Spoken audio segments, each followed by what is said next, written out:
You already know the drill. We back again with another episode of Buckle Up with the Boys. Don't forget to like, comment, and subscribe.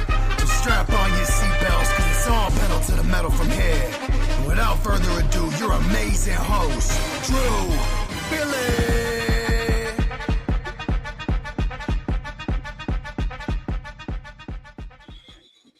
Welcome back to another episode of Buckle Up with the Boys with your host DB and host Trevor Dinsmore. Trevor, how are you doing on this?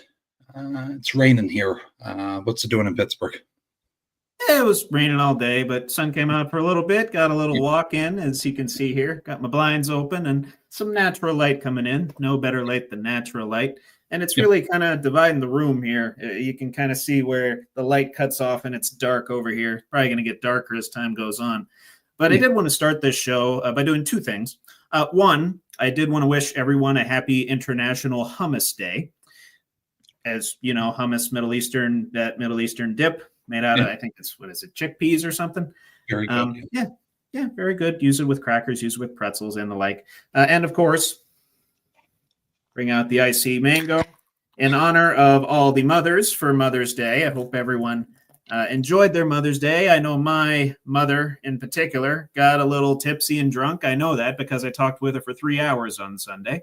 And she basically told the same stories over and over again. But as soon as my glass subsides here, I will toast to the mothers. Oh, here, I'll do it with mine.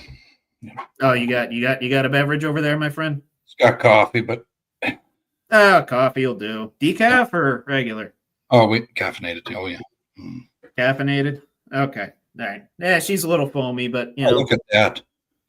Yeah, there we go. She's beautiful. Cheers. Yep. Happy post-mortem Mother's Day, my friend. Hell yeah. No, we appreciate all them out there. I feel like stone cold. I mostly got foam there. Yeah. That's okay, though. Yeah. It's okay. But why don't we take us into tonight's material, my friend? Yes, yep. Stick along. We'll go through news here. Stick along for Trevor's news and segments, and then me coming back later with debate time. Hell of a show, hell of a set of segments. So stay along throughout. But a month has passed since All-Pro edge rusher Trey Hendrickson spoke on his ongoing contract situation with the Cincinnati Bengals. It's been fucking crickets, Trevor, since then. And there's no communication has taken place between his camp and the organization post-draft. And Hendrickson said that to ESPN. Our feelings on this, I feel a little abuse towards Hendrickson here, a little disrespect from the Bengals organization. Very much. And I was going to build it up and perhaps build to this, but I'm just going to do it straight away. Yeah. Mike Brown, the owner of the Bengals, and Duke Tobin, director of player personnel for the Bengals, you are hereby sentenced to be on the Buckle Up with the Boys shit list for this whole Trey Hendrickson situation. Yes. If I can write him down here.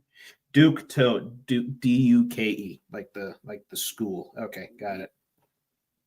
We'll actually have two Dukes on here now, but actually, no. There's a Duke on the yeet list, not on the shit list. But yeah.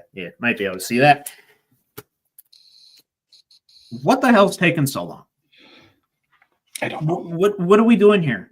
This guy's had 17 and a half sacks the last 2 years. He's easily your best defender. He's up on a contract year. Steelers wouldn't let this happen with TJ Watt. No. Myles Garrett, Browns didn't let this happen with him. Why are the Bengals different? Why do the Bengals just refuse to value their defense? Right. It's asinine to me. I'm still like at a loss for words with this situation. It's not that hard, people. You have the cap space. If not, ask Joe Burrow to convert to a bonus, clear the cap space, and sign your All-Pro. Yeah. I don't understand what the deal is with Mike Brown and Duke Tobin. They do this all the freaking time.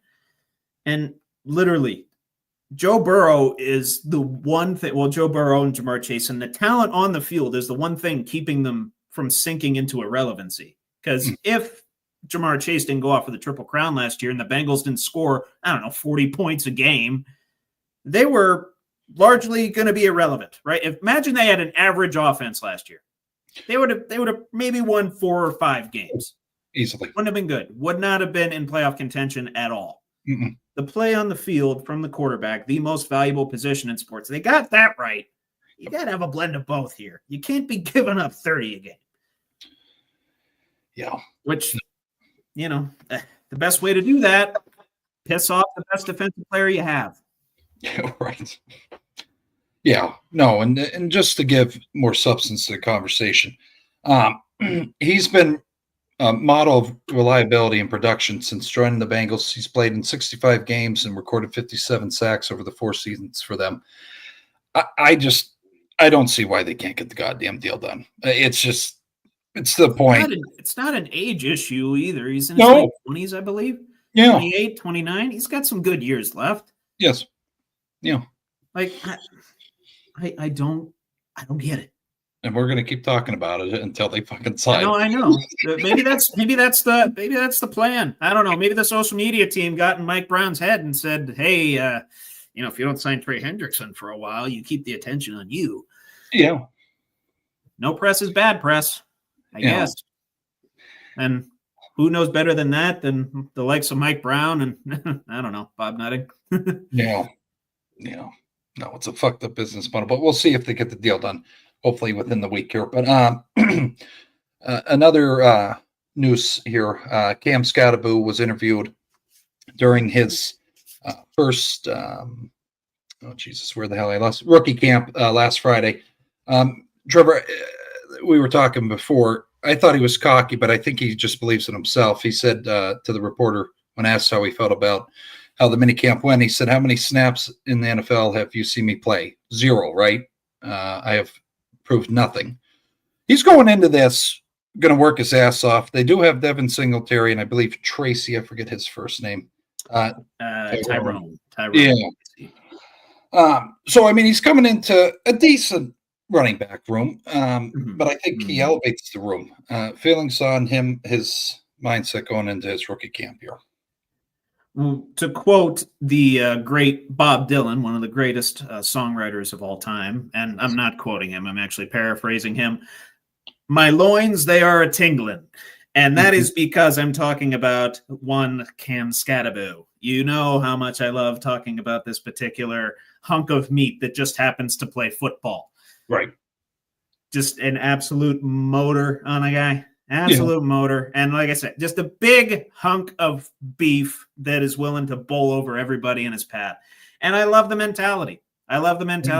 Because he's going to be battling those 2 guys for snaps, Singletary and Tracy. Probably more so Tracy than Singletary. Singletary's kind of on the older side, more of a situational back. But still, like the Giants, like a lot of other teams, are going to have a committee backfield. And who better to have than the 1-2 punch and the powerful Cam Skattebo and the fast, swift-footed Tyrone Tracy Jr. Yeah. So, I love the mentality. I do. Yeah. He's clean slate. This is the NFL. This isn't Arizona State anymore. Right.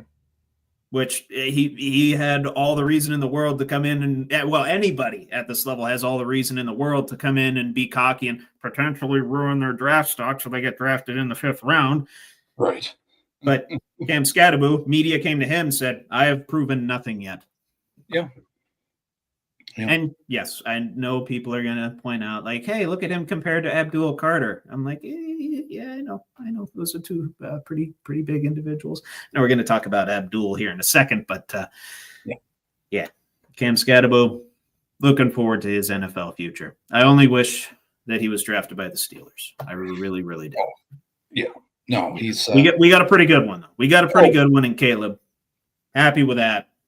Wish we would have held out for Skattebo, but that's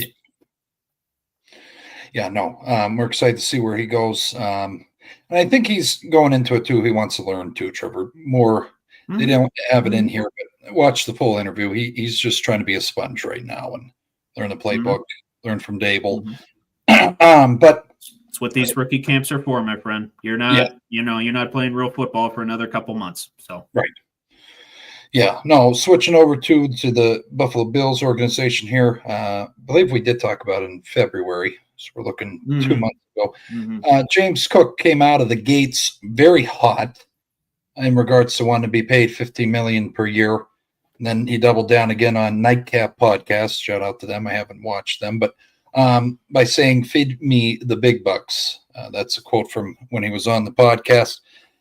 Now he's seen all these other guys get deals. The Brand Bean's been dishing Mhm. out. Now he retracts himself, and I just find it funny. The quote he says here to Poker News. Again, I don't know who the hell they are, but shout out to them. I necessarily don't want to talk about it right now because it's like it's something I want to hold to myself. Just let the business take care of the business. Feelings on him changing his mindset here. Trevor wanted to be paid more than Saquon by $3 million a year.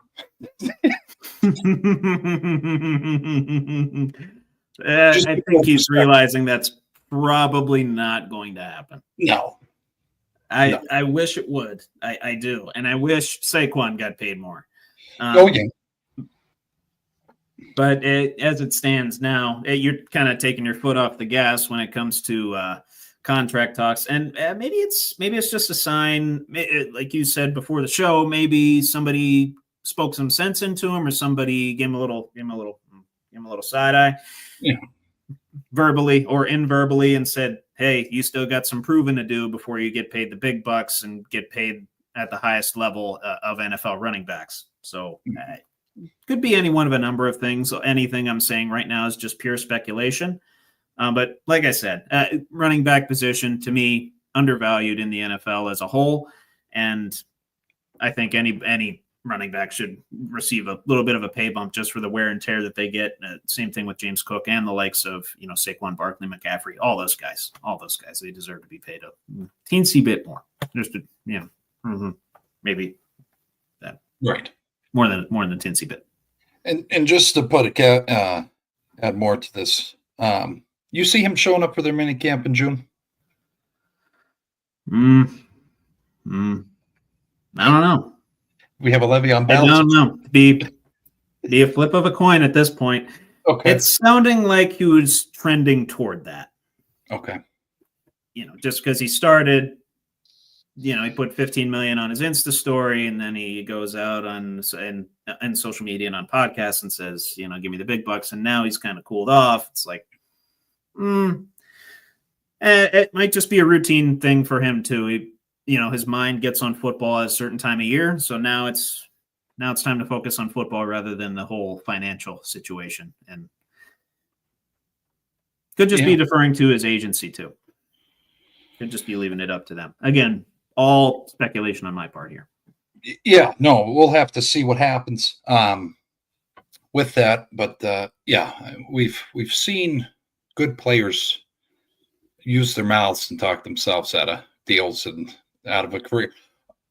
Oh, as well as but I totally but talking about an ending of a career, very sad situation. I know some people have their opinions of him, negative opinions. I thought he was pretty good for the Raiders during his time. Not great, but okay. Derek Carr has decided to retire from the NFL. Also actually helped out the Saints by doing so, Trevor, but retired due to his shoulder injury and just, I think, wanted to walk away from the game. But feelings on his decision to do it now and also save the Saints organization $20 million by not waiting until June. Yeah, I was going to say he was a pre-June first cut, so definitely saved them a good bit of money. Yeah. He's had some injuries throughout his career, most notably in 2016 when the Raiders made the playoffs, got injured in the last game of the season. And I think their third stringer, Matt McGloin, somebody like that had to start. And unfortunately, the one playoff appearance that Derek Carr did have was a loss to I believe it was eventual Super Bowl contending Bengals. Yes. So, yep. Like you said, good but not great. Pretty consistent over the years, consistently healthy, I will say, and a lot better than a lot of teams have in the NFL. I mean, I'll just leave it at that. Pretty mediocre, some might say, but some people would take mediocre over what, say, the Browns or the Giants have. So Raiders had a decently steady situation for a while. And Carr, by all accounts, great human, great leader, and all around good guy. So I do wish him the best in his retirement. It's unfortunate it had to come not on his own terms, but such is life, unfortunately, for a lot of athletes out there. And I've always advocated that athletes should be able to go out in their own terms, but that's just not reality. We don't live in a perfect world, and this is proof of that. Where that leaves the Saints, though, is in a weird predicament with their QB room, because now they got Spencer Rattler, Jake Haener, and Tyler Shuck. Yep. And all those guys close to the same age, none of them are going to really be able to mentor each other. None of them have a whole lot of NFL experience. And I don't see them going out and getting Aaron Rodgers. I've seen that. Yeah, I figured that pop into people's heads. Yeah. I don't think that's going to happen. No. I don't think that's going to happen. I think they're going to develop their young guys, and they're going to take their licks this season. They're going to take their licks without a steady quarterback, and they're just going to see what they have. They're going to see what they have. Thankfully, they drafted the insurance and Tyler Shuck. Yeah. No, but he did play 11 seasons too in the NFL. I just saw a mixture of hate. Good. Yeah, mixture of hate. He's a polarizing. He can kind of be a polarizing guy because he could be a world beater, but then he would suck for 5 games. Right, and then so The only unfortunately winless in the playoffs. Made their healthy one time. Yeah, and like I said, that was that loss. So, untimely, unfortunate. But such is life for NFL caliber quarterbacks, and like you said, 11 seasons though, 4-time Pro Bowler as well. So not like he had a bad career. No, he had a middling. career. He's walking out with a purse too. I don't know. He had some big contracts. He's going to be all right. He's going to be chilling somewhere.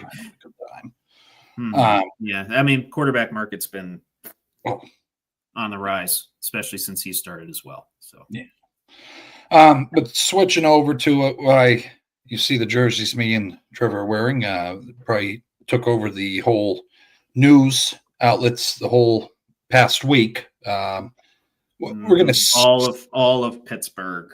Just on this. Yeah. And it will be touched on in later segments, but we'll dive into it a little bit here. But George Pickens being traded to the Dallas Cowboys. Very, I'm not shocked by the move, Trevor, but for exchange for 2026 draft compensation. Very interesting piece to this whole puzzle, though, that occurred. Omar Khan does a press conference. I was not expecting this. He's been a little more open. Yeah.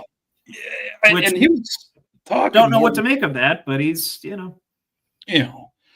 But when asked during the press conference, he was asked if he felt the whole, experiment, I think the reporter asked him with Pickens was a disappointment. He said he wouldn't use the word disappointment. We had 3 good seasons with George. We had some exciting times, but both sides need a fresh start. Feelings on this whole debacle here. We have Khan saying they want a fresh start. Then we have Tomlin coming out saying it was the best move to make. It seems like they're having a piss and match over who made the decision. Who do you think made the decision? I honestly don't care. Okay. I really, really don't. I'd like to think it's the same guy that tried to trade away this guy, and that was Mike Tomlin. Yeah. So I'm thinking obviously both of them had a say in it some way, somehow. You can have this pissing match all you want, but the facts are the facts. George Pickens is now a Cowboy, and we get a 3rd-round pick next year and a pick swap in 2027, which I believe it was a 5th for a 6th. I think we got the 5th out of that. They got the 6th. So I like it.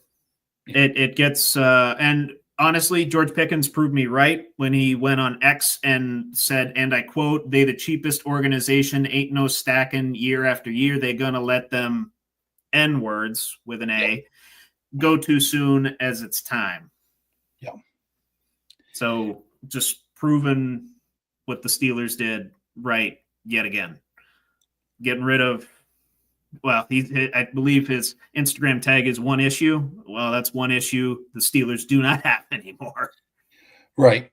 And then I'm trying not to, I don't want to go too far because I know we're talking later about it. No, I mean, it's not, I don't go into the depth of the trade in my later segment. So you can go as far as you want with this. I think not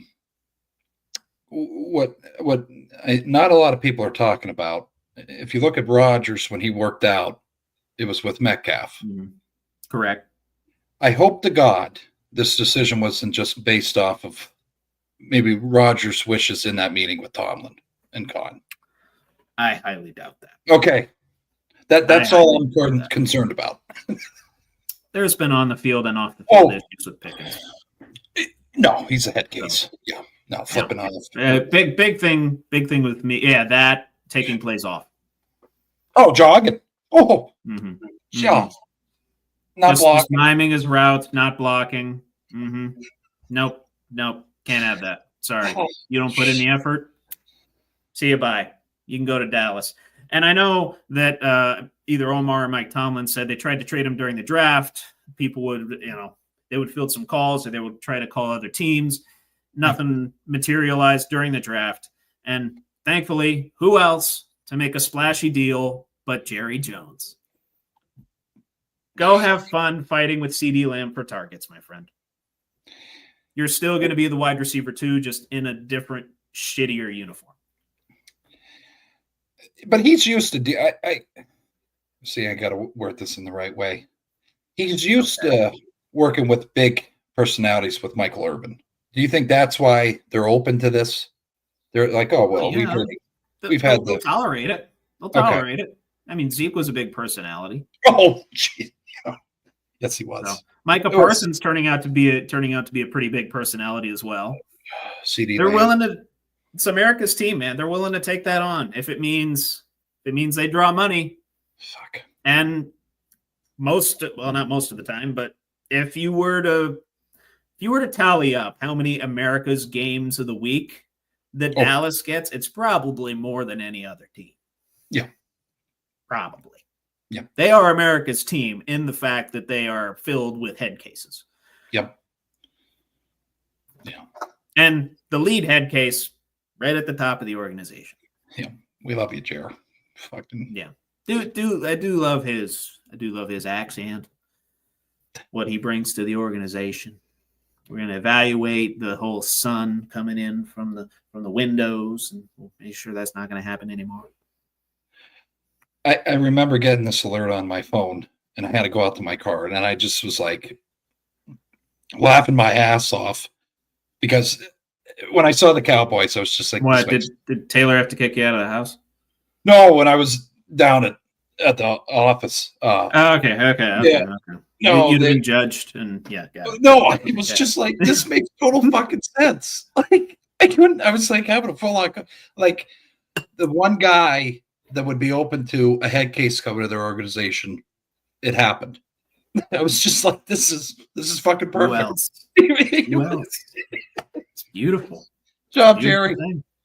Fucking you and the hoochies and Pickens doing the finger guns to the fucking whatever, grabbing face mask. Fuck yeah. But yeah, we wish him luck and hopefully he changes his ways because Trevor, he has all the fucking talent in the world. He just cannot get his emotions in check. Gotta contain it. Gotta bottle some stuff up, man. Like, or get it out in therapy. Like you gotta something.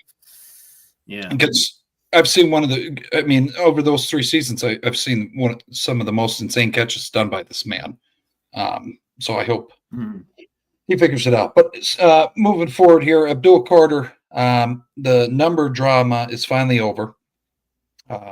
Abdul Carter picked the number 51 from the New York Giants after trying to get number 56 from Lawrence Taylor. in a quote here, he says, "I feel like it's going to have to grow on me a little bit, but it's feeling good right now. It's pretty much what we had available. It's a good number." I think we talked about it last week. I just don't know how I feel about some of these players giving up their numbers that were all-time greats for these rookies. I don't even know why he thought of doing that. I just do your own legacy. Maybe it's fuel for him. Maybe he wants to try and live up to that. But I believe in that same article, he ultimately said, let's settle for a blend of 56 and 11, went with 51, which, of course, he can change that. But later in the article, does go on to say that he's pretty much set, and I quote, pretty much set at that number. Yeah. So, I mean, a number is what you make it, right? Phil Simms made the number 11 legendary because of his precision passing and all-time records. He's an all-time quarterback, easily the best quarterback the Giants have probably ever had. You can argue Eli, but, you know. Yeah. And Lawrence Taylor, arguably the greatest defender in the history of the game. Top 5, at least, probably top 3 in most people's eyes. Yep. Yeah, they shouldn't have to give up their numbers. No. Which it sucks, you know, like the one organization that has the number 11 retired. That's the one where Abdul went to. Right. Not the most ideal situation, but ultimately, if you're Abdul Carter, a number is what you make it. And I hope he makes it. I hope he makes 51. I hope they retire 51 for the New York Giants down the road, just because he did so many great things for Penn State. I want to see the guy succeed. Yeah. No, and just some notable guys that wore 51. Dick Butkus. And do I have to say much more? But Brian Cox, Sam Mills, and Takeo Spikes. Takeo. Takeo, my bad, Jesus. It's one of my whatever. Again, another guy that you talk about, my loins start to tingle a little bit. He was a hard-hitting son of a bitch. Dick Butkus would spit in the face of his mother to play football. That he was the meanest. If his mother was the running back, he would give her a concussion if it meant forcing a fumble. Yeah. Which, of course, we just wished the mothers happy Mother's Day, and we're talking about Dick Butkus hitting his own mother. Sorry, my bad. Cheers again. Yeah, cheers. My bad. Actually, Billy's bad, but I built on top of it. So. But he is he's in good company there. Buck is one of the greatest defenders of all time. So one of the meanest sons of bitches too, up there with Lambert. But switching over here as well, there's a lot of excitement around this Will Howard guy. He saw at the Pirates game last week. People didn't really recognize him until they put him on the big screen, and then they're like, "Oh shit, okay, Jack Sawyer and Will Howard are here." And then they did the whole Pittsburgh tour. You know, the Permane brothers went down the strip, what have you, Clemente Bridge. But Mike Tomlin did state, though, I believe here, he's very happy and excited to see how he's taken in the new information. What he means by the new information that's new to him. And he doesn't, I'm trying to see here if ever I should have read it before. He has no issue giving or receiving information, a central component of leadership at the position. That's a Tomlin answer. But word salad. Yeah. He's fucking trying to confuse the reporters, but I was watching clips of him at minicamp there. Look confident, the balls look good. How do we feel about this? I mean, they're high on this fucking guy for a 6th-round pick. I know. Yeah, it seems like it. But I mean, nothing. I can't really say much more on the guy other than he has the build, he has the smarts. Obviously, won a national championship at Ohio State. Worked his ass off. I think he was like a 1 or 2-star recruit or something. Yeah, worked his ass off and made it all the way through Kansas State, all the way through Ohio State, and now a professional quarterback by the team he wanted to be drafted by the way. Right. Another relatively hometown boy for the Pittsburgh Steelers, and a guy with a lot of potential. He does. Just the build that he has and the skills set that he could develop, a lot of potential there. So, yeah, and Tomlin giving a Tomlin-esque answer for this time of season. And you really got to read into some of this stuff that Tomlin says because he doesn't give you a lot of fine print. You got to kind of create the fine print on your own. But I will say, I do like Will Howard. I do. I like him. I like his enthusiasm. I like his attitude. I like where he's up here. He's not a head case by any stretch of the imagination. He's very with it up here. It's just a matter of he can be with it physically and mentally at the NFL level. Yeah.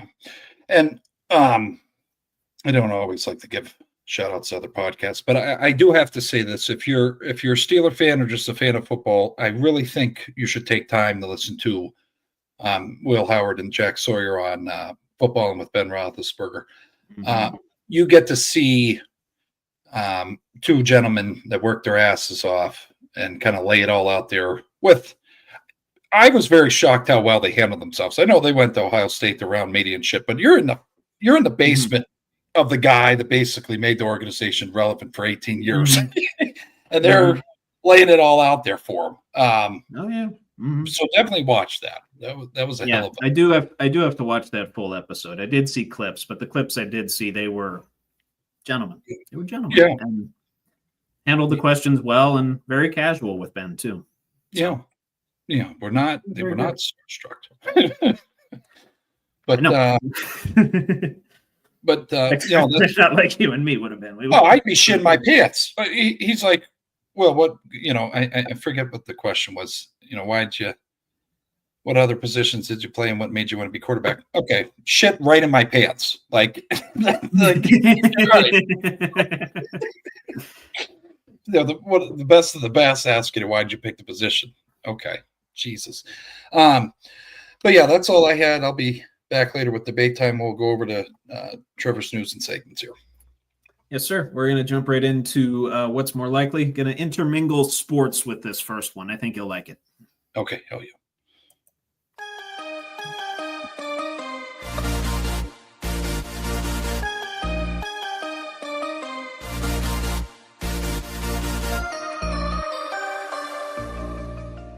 You heard the clicking of the mouse? No. Okay, good. Okay. Finally using the damn thing. All right. Just had to check.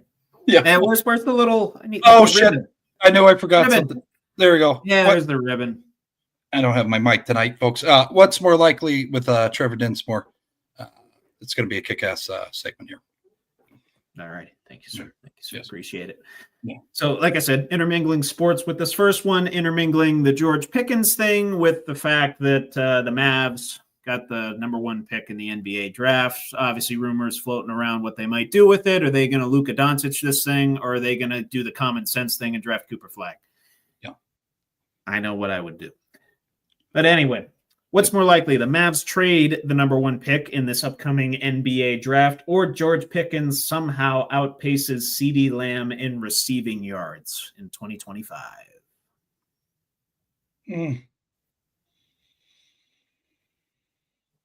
Both in Texas. Both would probably cause shit shows. Very, very Dallas-themed question here, too. Just kind of stirring the pot with all things Dallas. I'm gonna go Dallas Mavericks trade the first pick. Really? Yeah. Really? And wow. I think that place fucking just that GM. I don't think he can afford another blockbuster trade like that. Because the bona fide common sense number 1 pick is Cooper Flagg. He would have to hide in a bunker if he did this. Probably. Holy shit. Yeah, he'd have to do what I would do if I won the lottery, and that is go off the grid and live in a bunker for like 2 years. Yeah. At least. I just don't see Pickens outgaining CeeDee Lamb. Don't know why. Okay. Yeah. If CD gets hurt, or if that gets hurt again. I just feel like he's going to go Antonio Brown here. Really? I think he just fucking loses. No, AB. I think, or not AB. George. I think he just fucking loses his mind. Really? I think, Interesting.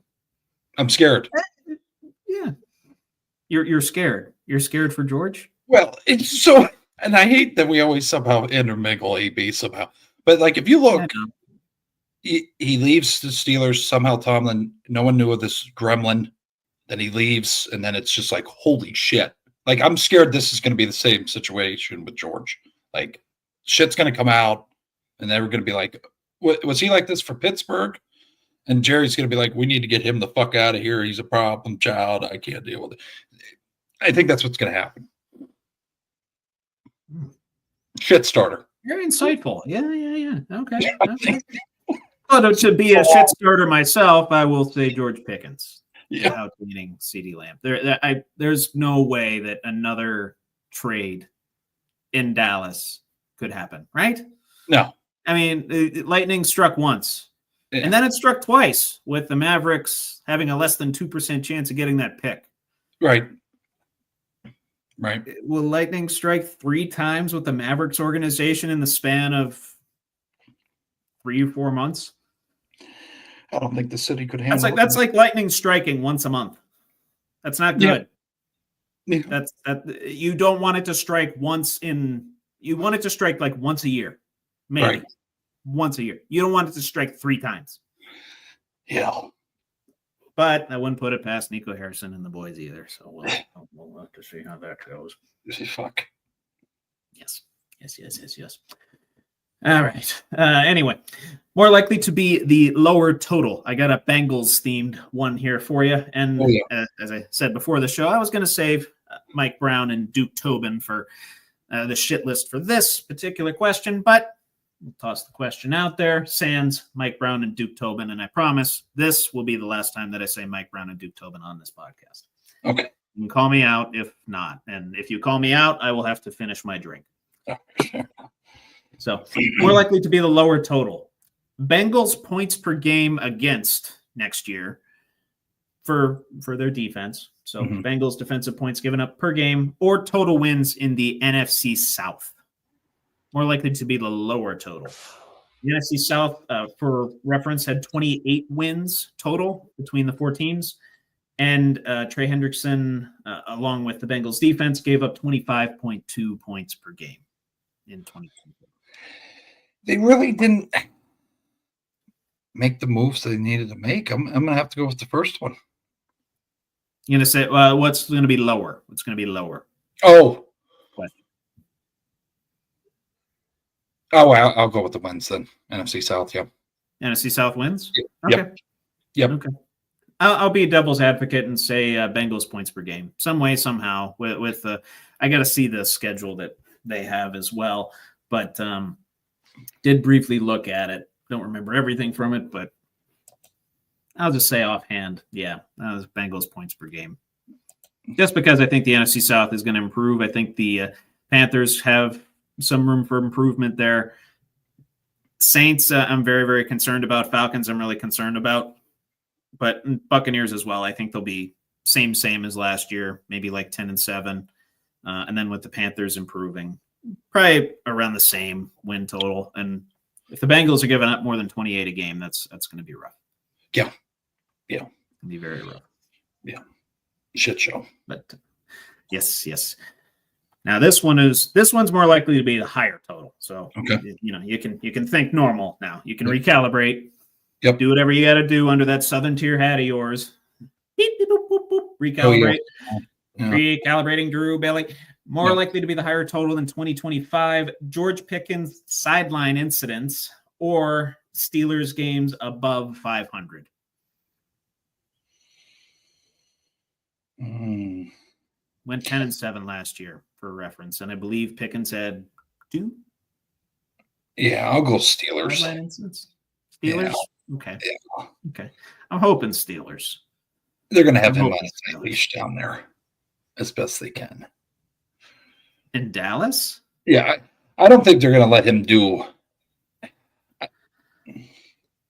It's fucking Jerry Jones, too. That's what I mean, though. I'm trying to think like a normal. All the time. I'm trying to think like a normal human being in an organization, and you just fucking can't. So, well, just ask the Raiders. Well, Well, and the old Browns. Raider. Yes, Browns. I'll say old Raiders. I'll give Oh, Raider fans some hope. Brady's there now, so yeah. they're I'll still- chilling. Yeah, I'll still go Steelers win. So, Okay, same here. Same Yeah. here. 10-7, 11-6, 12-5. 12-5. Very optimistic. I like that about you. I think it's the same every year. I say they're going to go. It is. Yeah, Last you year. said they were going to win the Super Bowl last year. They didn't even. They didn't even believe make it in out of the Russ. wild card. Fucking. That's right. I did too. I did too for 6 games, and then Whatever. Bummer. That's how she goes, my friend. That's how she Yep. goes. Yeah. So, I want to talk Travis Hunter here real quick, tie in some NFL awards with that. More Yep. likely Rookie of the Year award that Travis Hunter wins. Offensive or defensive? Offensive, currently at plus 850, and defensive at plus 1,000. Those odds on FanDuel. See, now you got Abdul there. Mm-hmm. That's yeah. Actually, yeah. Give me one moment here. I'll pull those odds up for you. But yeah, no, I know Abdul. Forget who else is on the defensive side of the ball. Then on the offensive side, Ashton Genty, I believe, is the running favorite. Yeah. I'm going to say even without the odds, Trevor, I'm confident. I'm going to go offense. Say offense. Think he Yep. plays more offense, Yeah. Well, or you think it's just a function of who's up for the awards? who's up for the awards? Here you go. Okay. Genty and Cam Ward, numbers 1 and 2 on the odds, plus 280, plus 380, respectively. Then there's Travis Hunter, plus 850. Tet McMillan, plus 1,000. Tyler Shuck, plus 1,200. And Omarion Hampton at plus 1,400. Those are your top 6 on the offensive side. On the defensive side, Abdul Carter, plus 250. Jalon Walker, plus 700. Travis Hunter, plus 1,000. Michael Williams, plus 1,100. Shamar Stewart at plus 1,200. And Mason Graham at plus 1,200. Yeah, I'm going to have to. I'll still go with offense. Okay. I was going to say, the defensive rookie of the year, that's a little bit more variable than offensive. Yeah. At least my impressions of it. I don't have any analytics or statistics to back that up, but Besides, it's just me eyeballing it. yeah. Well, okay, you got Brian Thomas Jr. down there. Mm-hmm. Fuck, I can't even think of Christian Kirk still down there. Mm-mm. I No, I I don't believe. Is he still a free agent? Forget who he signed with, if he did sign with somebody. Oh, the Texans. That's right. Well, they have Ridley, right? Calvin. Yeah, I don't know. I don't think so. Okay, Or no, no, he's on Tennessee. he's on Tennessee. This is where I don't know any fucking wide Yeah, receivers. he was on Tennessee this past year. I was trying to remember if he was Yeah. back or yeah. No, I get it. Yeah, a lot of guys keep track of. I get it. You're all good. I don't know their wide receiver. Besides Brian, I think he has a better chance offensive. I think Abdul's just going to come in there and tear ass. Be quite. Yeah, you're probably right. Yeah. Yeah. Let me look at the Jacksonville depth chart real quick. Yeah, he's currently listed as their second receiver. De'Ami Brown, Parker Washington, Joshua Cephas, Penn Stater, and their tight end is Brenton Strange, another Penn Stater.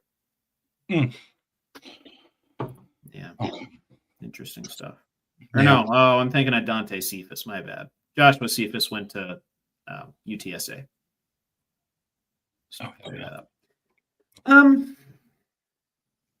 Yeah, you're probably right. I think I got Abdul winning on that.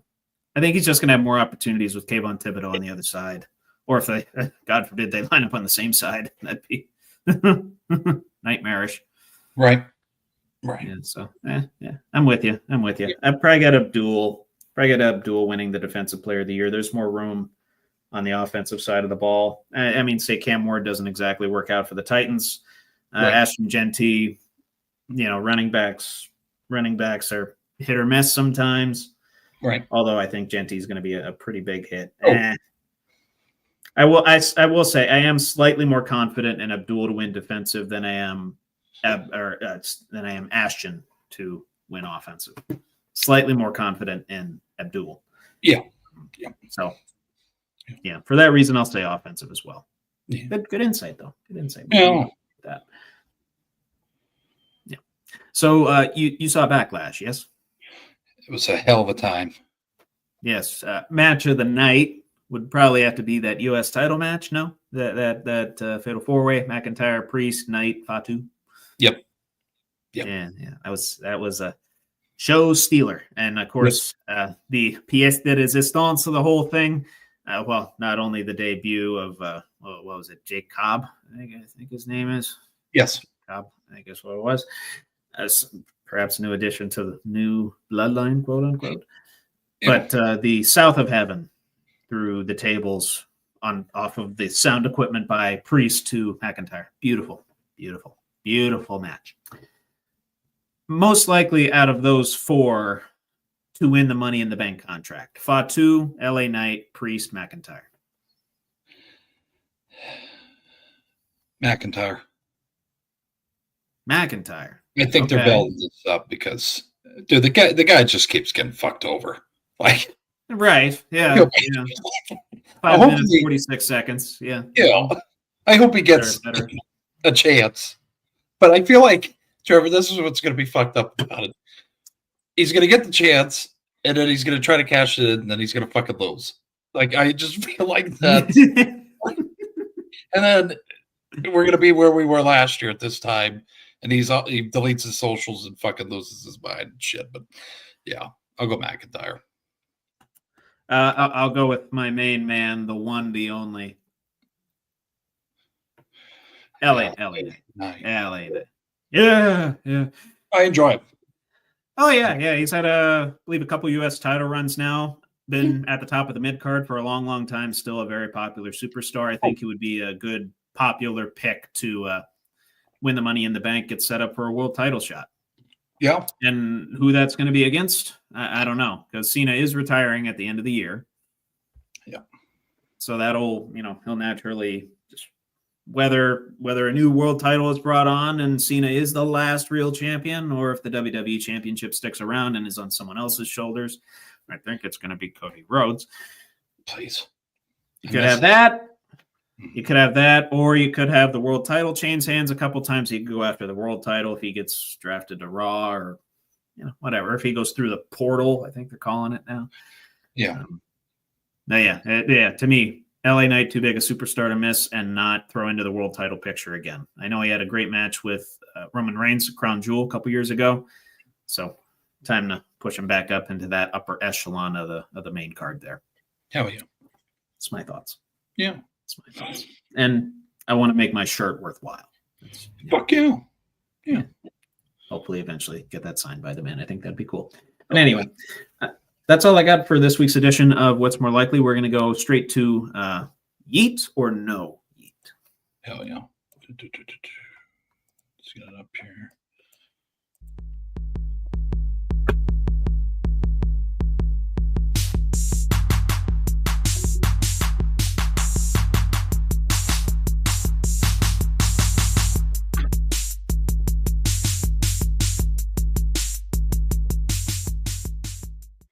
Straight out of Pittsburgh, Pennsylvania, weighing in at 150 pounds, soaking wet.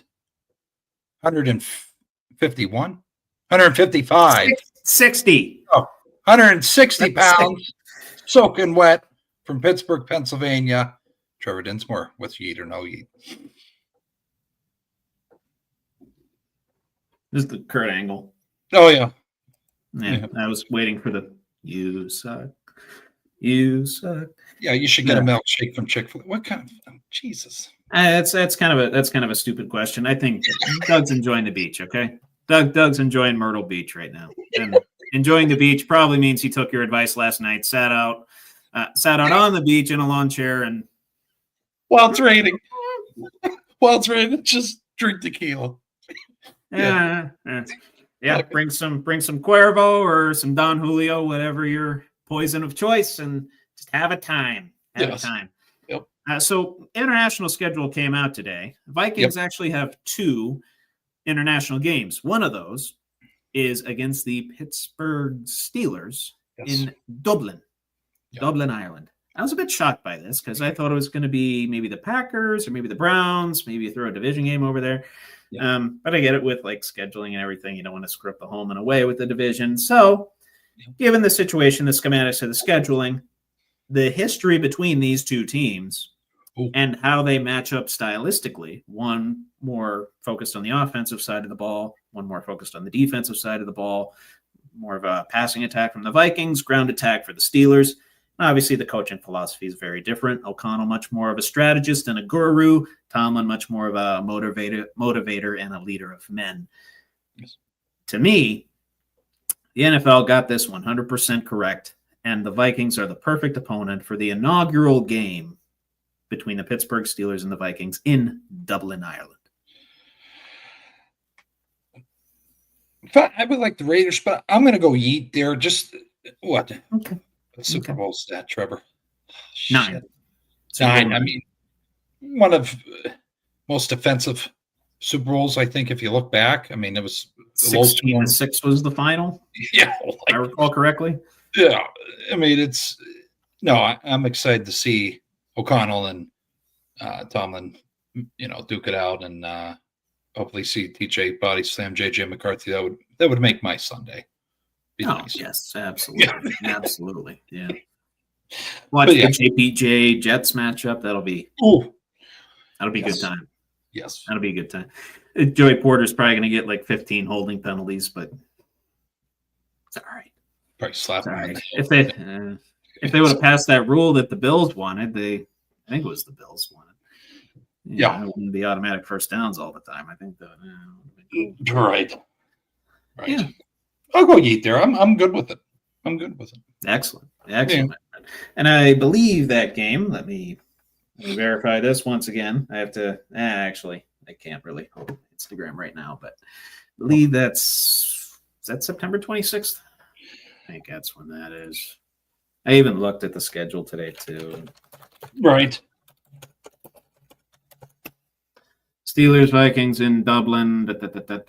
September 28th. September 28th. Which means we'll have to wake up a little bit early that day.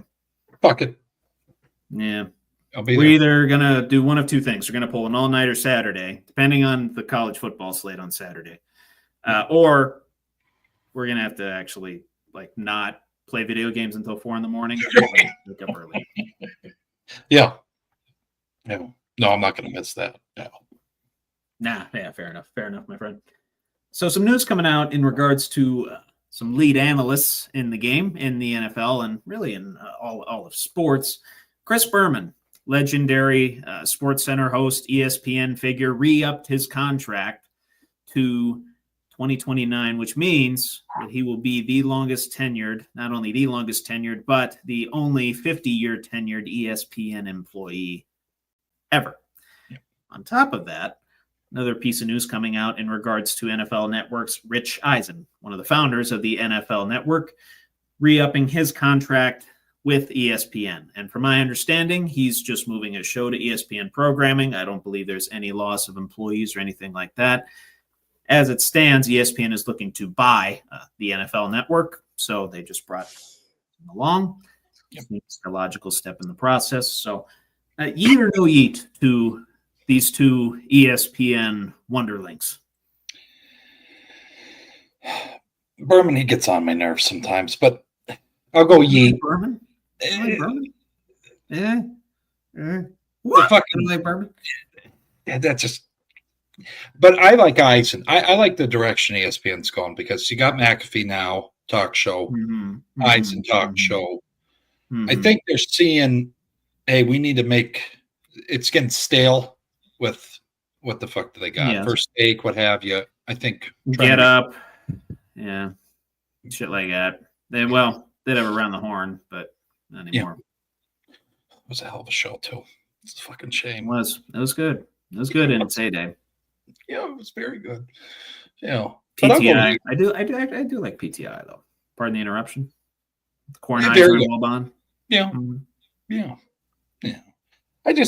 I think they're seeing the younger generation here likes talk shows, and they're like, fuck, all right, Mhm. well. Because I think Eisen was on the Roku channel or something, right? Wasn't he? Yes. Yep. Okay. Yep. So, yeah, they're probably like, fuck, we got to get him on mainstream here. Get him Mhm. more views. And it helps his show, I think. More eyes, Trevor. I don't know. Oh, absolutely. Absolutely. And I believe, as far as I know, he's going to keep that same time slot. He has the same Okay. time slot as McAfee, 12 to 3. Okay. So kind of competing against each other there, but competition does bring viewership. Oh, yeah. You can flip back and forth. What? They'll probably be on. Exactly. I just watch Well, McAfee on YouTube. Both will be on ESPN. I know McAfee streams on YouTube and TikTok as well. Yeah. Okay. Rich Eisen, I know he posts his, he doesn't do lives on Apple Podcast or Spotify, but he posts them afterward. Yeah. So, Yeah. I think it's good. Good all around. good shit. Mm-hmm. Yeah. And eat as well. Yes. So the Pittsburgh Pirates, moving over to baseball for a second, which Pittsburgh Pirates, by the way, are tied with the New York Mets in the bottom of the 6th right now. Douglas, if you're watching, let us know. Keep us posted in the comments what's happening. If something major happens, because I'm not going to be looking at my phone the whole time here. I just saw the score. But I will say, since firing Derek Shelton, the Pirates have been competitive.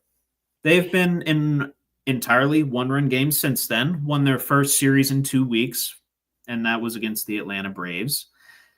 A decent team had some struggles. Obviously, Acuna being hurt doesn't help things, but still finally winning a series and competing with the Mets last night. Skeens held the Mets to 1 earned run through 6. Unfortunately, the bullpen couldn't close it down for the Pirates, but still managed to score 3, make it close. And it's close tonight. It's 1-1 as we speak.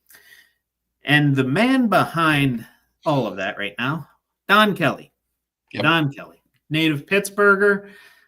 Believe he's from, I think he's from like Lancaster, PA, or no, not Lancaster. I think Lebanon. Lebanon. Let me look him out. Real quick. Mount Lebanon. Yeah, there we go. Went to Mount Lebanon High School, drafted by the Detroit Tigers in 2001. Did play for the Pirates for a year as well. So very familiar with the town of Pittsburgh, the Pittsburgh culture, and the Pittsburgh Pirates organization. Yep. What I like about him, too, is he knows when to put guys in, take guys out, when to pinch hit. And a prime example of that is how they've been using Ji-Hwan Bae, primarily as a pinch runner. You toss him in to swipe some bags, right? And they're being very aggressive on the base pass, forcing catchers' hands and pitchers' hands, keeping games close. They don't have a ton of power. Right. So it's kind of tough to do. Did navigate a pretty hefty bullpen situation over the weekend too. And I know this is all normal baseball stuff, but that's not stuff the Pirates were doing before. Yeah. So Right. be happy for me for a second. Yes. And Greg Brown came up with a great name for this over the weekend. Donnie Ball. Donnie Ball for Don Kelly. Don Kelly. Yep. And I'm not saying that he's going to dig us out of this 14-28 hole right now, but at least he's making Pirates baseball somewhat watchable, right? At least for me. I know you're not a big baseball guy, but I like to flip on a game every now and again. I like, keep the games close. And, I forget the pièce de résistance of the whole thing. Don Kelly, I don't know if he's the first manager in Pirates history or Major League history to do this, but second game out, got tossed for arguing balls and strikes. And got a standing ovation from the crowd. He's not a zombie. He's actually doing shit. Yes. He's actually defending his players. Fuck yeah. It's amazing what happens. It's amazing what happens when you defend your players. Yeah. The fan base gets behind you. The players get behind you. They start competing for you. Yeah. I don't know. I know we're only 4 and a fraction of games in, but yeet or no yeet on Donnie Ball so far. You know what? One of my favorite managers, Doug, if you're still in the comments, Trevor knows this still. Wally Blackman, fucking love that. Okay. I like when managers, and I know he's only in the farm league, but I like when managers get in the shit, or they're on their players' asses. So I'm going Yeet all day for Don there. I was going to ask you something too. I saw a interview with Skeens in the locker room, talking about. I think it was right before the firing of the other manager. Was he in any part of the firing? Do you think of the other manager? Because he was very displeased in this interview. I imagine he had some influence. This was Shelton's final year of his contract anyway, so it was probably coming regardless. But naturally, with Skeens, leader of the franchise's comments on things and how he felt, it's going to be a factor. It's going to be at least portrayed as a factor. I think I only saw it yesterday, but I think it was like 2 or 3 days old, and I'm like, oh shit, okay. He's only in the league fucking 2 years, but let's listen to our fucking guy here. Okay. Like he's pissed off. So good on Bob for realizing that. Maybe, I don't know. There's not much good to talk about the son of a bitch, but they did something that the fans actually wanted them to do. Right. And then you got Don in there and he's balls to the wall. I like that. Yeah.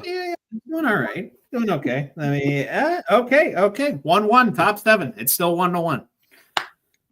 All right. Keep it rolling here. I'll keep you just because Doug's in here. I'm going to keep everyone posted on the Mets score tonight. Fuck yeah. Awesome. But speaking of Paul Skeens, nice little segue into that, was the second named player to Team USA for the World Baseball Classic in 2026, right behind Captain Aaron Judge. Oh, no shit. Yes. Wow. And of course, heading into this World Baseball Classic, they will be looking to avenge their 2023 loss against Japan. That was the famous Mike Trout, Shohei Ohtani matchup. What do you think of Team USA's chances at winning the 2026 World Baseball Classic? Are you at a yeet or no yeet or somewhere kind of in between? I don't know what to do with my hands situation because Japan's going to still be pretty damn good. They got Sasaki, Ohtani, and Yamamoto, all those guys. Yeah, I'm going to go yeet. You got that. Okay. I'm an Italian wizard. I don't know what to do with my hands, so I'm in the middle of yeet or no yeet. Yeah. If I had to pick one, though, mild, very mild. Mild yeet. We got that 6'4" freak with a beautiful mustache. Anything's possible. That's where I'm at. Full beard now. It's full beard. Oh, yeah, I did see that. Yes. Yes. Yeah. Okay. Yeah. I wish it was just the full mustache. And, he got the long slick back hair. Now he probably needs a haircut. Livy needs to tell him, hey, I don't like it when your hair is this long. But you're just if it's working. A couple months ago. Come on, Paul. Yeah, come on, man. Come on. Get the porno stash back. Come on. We want to see that. Guys live in a fucking dream. I think he had that in the GQ issue. He did. Oh, he had the porno stash?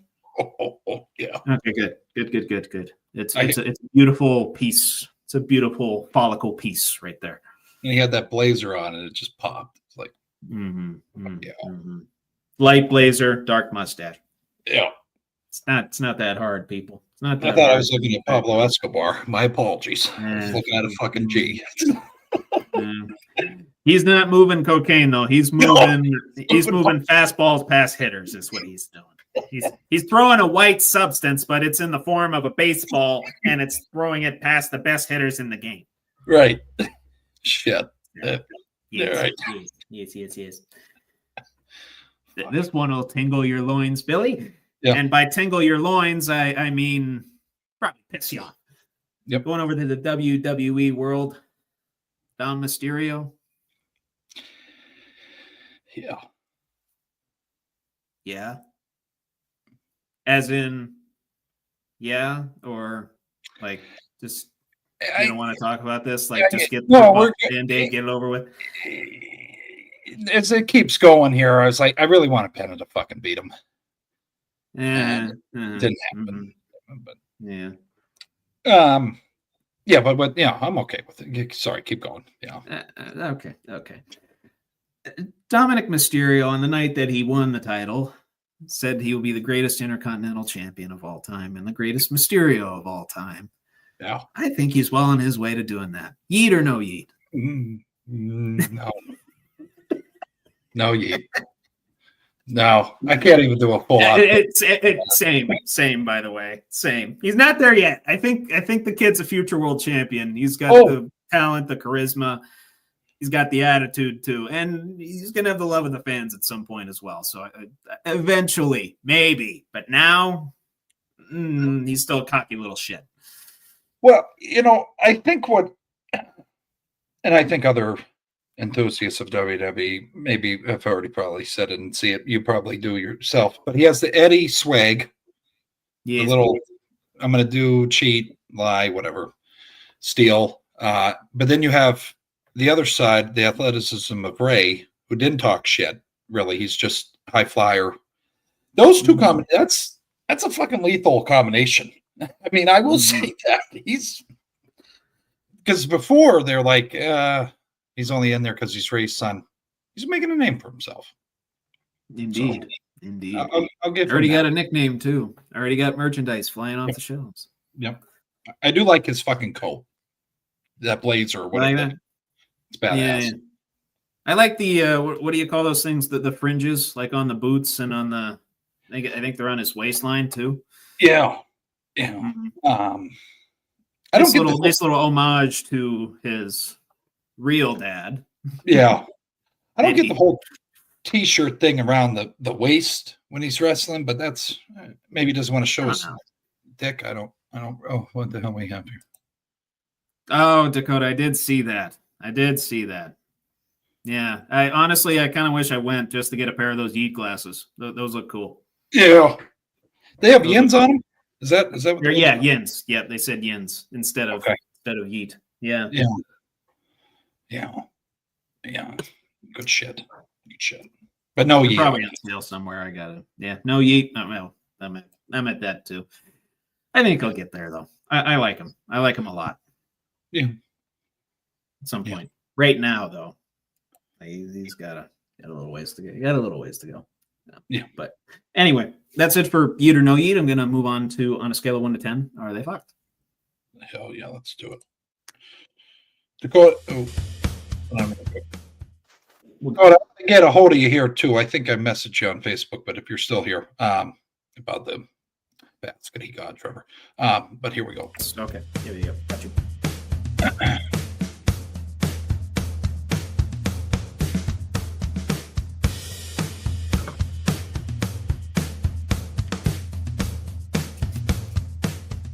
Yeah, no, I got one of those mouses you told me about. I'm fucking liking the thing. Oh yeah, one of these. Yeah. With the ball on it, moves the arrow. Yeah. It's nice. I don't have to move my thumb and get used to it. That's why. I've been using it for like 5 years. It's been wonderful. It's been wonderful. Oddly enough, a chiropractor recommended it to me. I could see how it. Yeah. And they're not paying me to tell you this. Life in Motion Chiropractic. Yeah. That's who recommended it to me. Yeah. And this nice little keyboard too. Hell It has a nice little pad in the front, so your wrists kind of rest there. It's nice. Right. Cuts down on the whole carpal tunnel thing, working in an office job. Yes. Anyway, sticking with the WWE for on a scale of 1 to 10, are they fucked? Chad Gable's chances of ever beating a luchador, because he lost to another one on Monday Night Raw. I'll go 8. I think that'll be the little. Do you want to throw the elephant in the room here? You want to throw that out? Or, I think it's him, but like, did he already technically beat a luchador at WrestleMania? We need a fucking Damask like that. This, like, hey, Paul, you're doing a hell of a job with this, but fuck, man, like, people are. I can't be the only one, Trevor. Like, all right, that's if it is him, okay. Man. If it's not, then they got someone really fucking close. Does he have a brother or something like that? That would be a hell of a spin. Like I don't know if he has any siblings. They went that far, did the Olympic tattoo on the back, and it's not fucking Chad. It's actually a relative. Oh, you saw the tattoo thing too? You saw that? You see the video on that? I think I picked up on the WrestleMania, and she's down there. No, it's fuck that. It's not El Americano. It's fucking Chad Gable. Like everybody I'm around. Not Chad Gable. It's not Chad Gable. I'm telling you this now. Right. We'll see. I don't know, but it's an 8. Technically, he might have beat one in WrestleMania. So Chad Gable. Yeah. His chances of beating Iulic, slim to none. On a scale of 1 to 10, are they fucked? I'd say a 9. Okay. I'd say a 9. Now, El Grande Americano, on the other hand, apparently, big supporters of each other. Chad, a supporter of Grande, and Americano, supporter of Chad. Oh, yeah. And, I know Gable answered to Pierce's call of, hey, Americano. It's slip of the mind. Freudian slip. Okay? Take psychology once in a while, okay? Flying headbutt. Flying headbutt with the metal plate in. The El Grande Americano is lying and cheating and stealing. It's bastard. But yeah. I will say, with the integration of AAA now, maybe we see more of El Grande Americano. I hope. Cool. Yep. Yeah, me too. I like Chad Gable. I do. I like, that whole American Made faction he's got going on. Creed Brothers, uber athletic, beat the War Raiders this past Monday. Oh, yeah. But, yeah, I'd like to see more of El Grande Americano. Undefeated at WrestleMania. Just tossing that out there. Yeah. Undefeated at WrestleMania. El Grande Americano. Yeah. So, did you see you watched SmackDown too, right? You were able to catch that. No. You were at camp. That's right. Yes. You were. It's all right. It's all right. You were having a little fun. Yeah. Yeah, we got into it a little bit there, but they tied in that a little bit in the backlash a little bit. So I'm kind of yes up to date a little bit, but Yeah. Well, I'll spare you the suspense. Long story short, Jade Cargill, Charlotte Flair, cut a promo with each other, and Charlotte Flair ends up, doing her crybaby thing. I don't want to be last in line, all that stuff. Walks out. Walks out of SmackDown. On a scale of 1 to 10, are they fucked? Charlotte Flair's aura now. Like, is she's still the queen? Or is this like little bitch fest element of things part of being the queen? Like, she has the expectation that she shouldn't have to wait in line. Is that all part of it? Or is this a detriment? I'll go 6. Okay.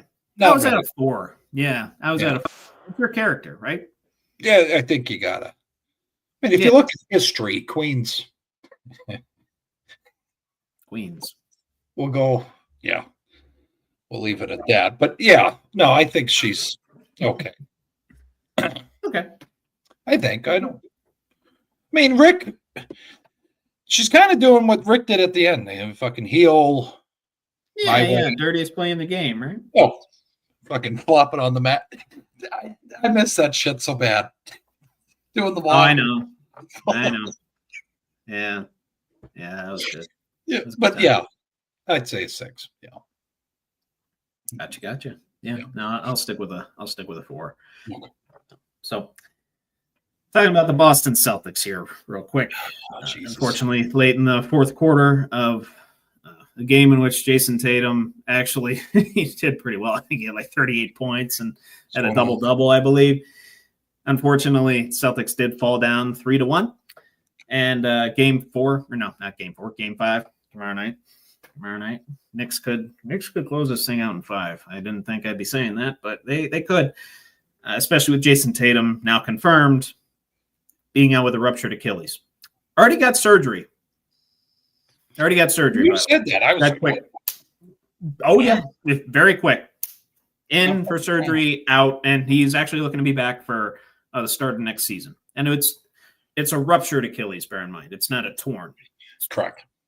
Big difference between ruptured and a torn. But even in light of that, and I'm talking both short-term and long-term here, and I'll explain why long-term. Yep. because the Celtics did undergo an ownership change not too long ago. If you remember, William Chisholm, a managing partner of Symphony Technology Group, I don't know if we mentioned this or not, but did buy the Boston Celtics sometime, it looks like in March, at a valuation of $6.1 billion, along with some other investors related to him. Okay. So the Grausbeck family, current majority owners, selling the team to Mr. Chisholm and his minority owners. And rumor has it they might make some moves with some veterans.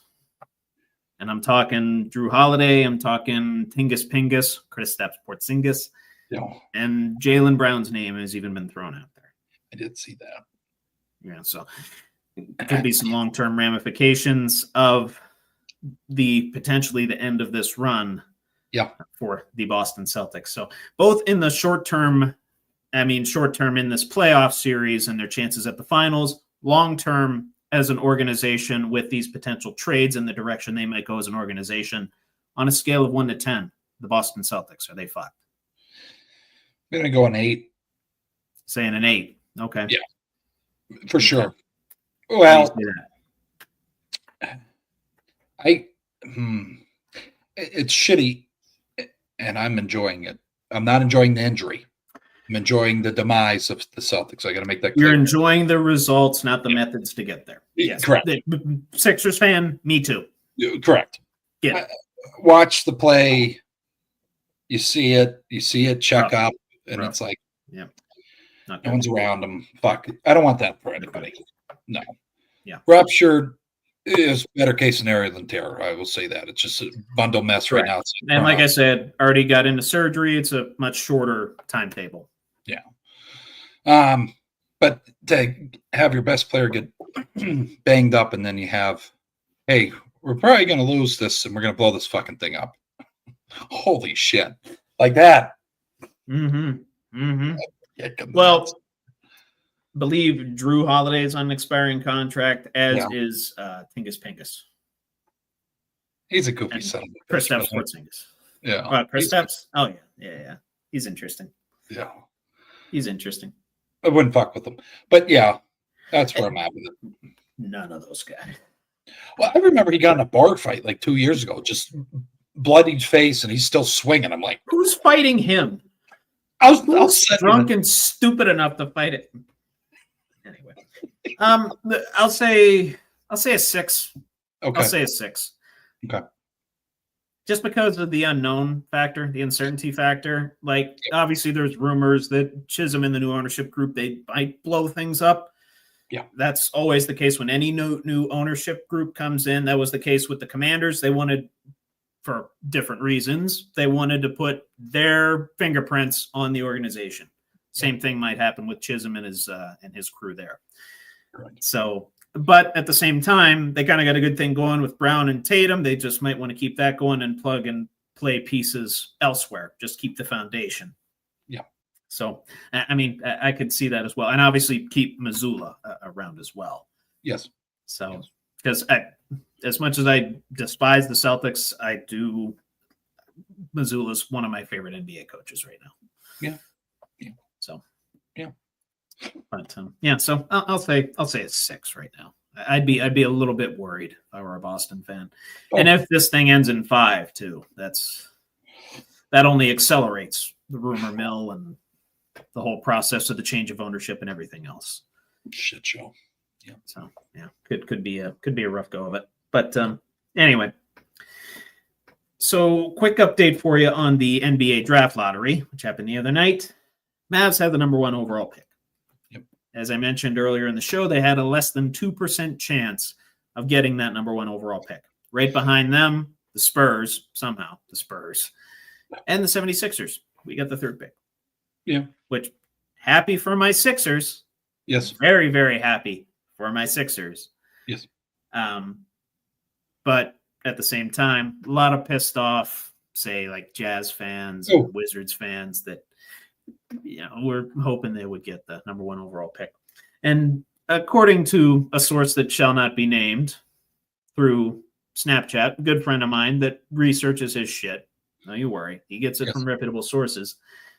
The worst team in the NBA in these last 3 drafts has not gotten a top 4 pick. Damn. Yeah, very very interesting, even though they have more likely than not odds of doing so.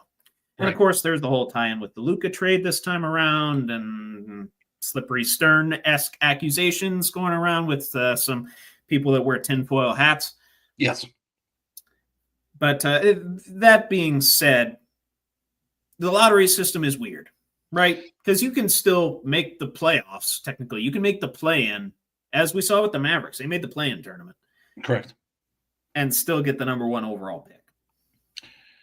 It's kind of nuts to where you can be bad enough to be in the lottery, but good enough to make the playoffs. And that's a function of the play-in tournament itself, and then, lumping that in with the lottery system and where seeds end up at the end of the day. It's weird, right? Yeah. It's weird. Yeah. And so I'll just toss this out there. On a scale of 1 to 10, is it fucked? The NBA draft lottery system. I'm going to go 10. Really? Okay. Because isn't it? Okay. Because I was trying to research because I knew we were going to talk about it. So Yeah. the shittier teams get more balls in the box or whatever the hell they fucking do to shake it up. Whatever they utilize, yes. They have a better chance at getting a higher pick, but as we saw, it's just a chance. It's not a guarantee. And I know it's a tool to combat tanking. Yeah. I understand that. But at the same time, if you really want to go after tanking, you go after revenue sharing, you go after people's pocketbooks, right? Correct. If they're like blatantly tanking, yes, the Sixers did it in the mid 2010s. We tanked. Okay. The press, we tanked. Yeah. Oklahoma City did that. Okay. Yep. The Mavericks did it along the way. The Lakers basically did with Kobe too at the end there. Yeah. But It's fucked. I don't get it. Yeah. It's very hard to Still out of follow. 10. I agree. And the fact that you go after the financial side of things, it does make it more complicated. Again, it infinitely more complicated because there's all kinds of legalities, probably attorney fees and all kinds of stuff that you have to prove that a team was tanking in order to like go after their money, right? Right. Or you could adjust the revenue sharing percentages. I don't know. I don't know how you would do it financially anyway. Yeah. But to me, there's a better way to go after tanking than a lottery. Got to get the That's my alien. thoughts. See what? Yeah. Dude, he's a creepy motherfucker. That's what I give it. That's what I give it. By the way, I don't. Okay. Yeah, I don't like it. I don't know. Same If thing you're with right. the same thing with the NHL. Same thing with the NHL. I think that needs to be changed. They have a Yes. similar lottery system. I was gonna say, I think that's the closest thing to the NBA's NHL. That when I was looking, they said it's comparable. From my understanding, they're pretty identical. Yeah. You like Silver? I'll stop calling him an alien if you. He just gives me. I will say of the big 4 sports, he's probably my favorite commissioner. If that makes sense. He listens, I think. Sure as hell ain't Manfred. Yeah, fuck. Sure as hell ain't Bettman, and it's not Goodell either. Of the 4, Silver's probably my favorite. Even though I don't watch a ton of basketball, I think the things that he tries to do for the game. Oh, That's a whole different beast to navigate as the NBA versus the NFL, NHL, MLB. yeah. He knows his shit, though. I will say that. Oh no, he's Yeah. that alien's got a pretty damn big brain, brother. It just sometimes when they have him like up close, taking up the whole screen, it's like, whoa, holy shit. Yeah. But Looks like Roger from American Dad. I get it. Holy shit. Yeah. You finally clicked for you? Gray skin. Yeah, I see it. All right. Maybe not the gray skin part, but the head shape. No, And to an extent, the accent. To an extent. a little bit, Yeah. Just a touch. There's a touch. I'm gonna have to do a video of him and video of Silver. Video of Roger from American Dad. I'm gonna watch them at the same time. Be like, guys, see it. Yeah. Trevor was right. Who knew? Fuck. Good love shit. Good shit. Yeah. I love it. I love it. Okay, so this one kind of out of left field a little bit. Last week I brought up people that have like second and third favorite teams, keeping in the theme of fandom, just a fandom in general of sports, and I guess in any outdoor events for this question. And I'm talking like late fall, early winter events here, right? Because it's normal to do this particular thing that I'm about to say in the summer when it's hot out and you have to shed some layers, right? Yep. On a scale of 1 to 10, are they fucked? People who, again, in the winter and fall, go bare-chested, body paint, the whole regalia. Or do you think those people should be admired and you should dismiss the question altogether and give me a -5? Up to you. Your thoughts. I just think it's. You get hypothermia doing that shit, you know? I'm just picturing when you watch games, I'm picturing those people. I'm going to go. I'm picturing Bills fans mostly. That's who I'm picturing, and they're all. Well, you're married to one of them, so 8. I'll go 8. 8. Okay. I just think it's fucking stupid. Like, okay, yeah. I was kind of in the same. I was kind of in the same boat. Probably because I don't have the testicular fortitude to do that. But the work that goes into it. They're actually fuck it. I'll shed some light. There was a group when I was a freshman at Bonas that did it. They were like the most uncool fucking guys, and I'm like, why do they paint every fucking? Wait, did they do this for like outdoor stuff, or was it for the basketball games? For the basketball games. Oh, that's no. I'm talking like outdoor. Oh, outdoor in the winter, like it is stupid. All around, it's just fucking stupid. Okay. In arena, out arena, they wanted to get line. You don't like it at all. Okay. You'll catch ammonia. Good job. Was it worth it? Then you got to get the fucking blue paint out of your boobs and your armpit. All right. Well, now we know where you stand on that. That's the real answer we're gonna get tonight. Nah, good. Yeah. So, I expected an interesting answer out of you, and it's an attention to echo those comments. Yeah, to an extent. Okay. To an extent, but it's also kind of showing your fandom. It's showing what you're willing to sacrifice. You're willing to sacrifice your health for your fandom, which is very interesting. That's some golf. I think it's cool when like former NFL players do it. I'm thinking of your Ryan Fitzpatricks and your Jason Kelce's. I'm cool with that. I'm okay with that. You're cool with them doing it, but not the average fan. See now. Yeah, I know. A double standard. Ryan had some fur on. So yes, as did Jason.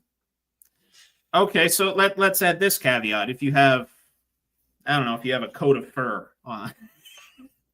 And then you're trying to paint that, and that's a fucking mess. No. Let's just take out the paint, insert the fur. Is that as bad? Yeah, it's all right. Okay. I'm okay with that. But you get that scrawny fucking kid, and he's like, whoa! It's like, you're going to die. Like, why don't you have clothes? I had a friend do that at an outdoor hockey game. Right. It was the Penguins and the Flyers in Philadelphia. Oh, Jesus Christ. Yeah. Yeah. And well, this friend is kind of, it's like a little bit like EO Sky, like, right. A little twisted in the head. Yeah. Great guy, though. Throws great parties. Yeah. I mean, you do what you'll never catch me doing that.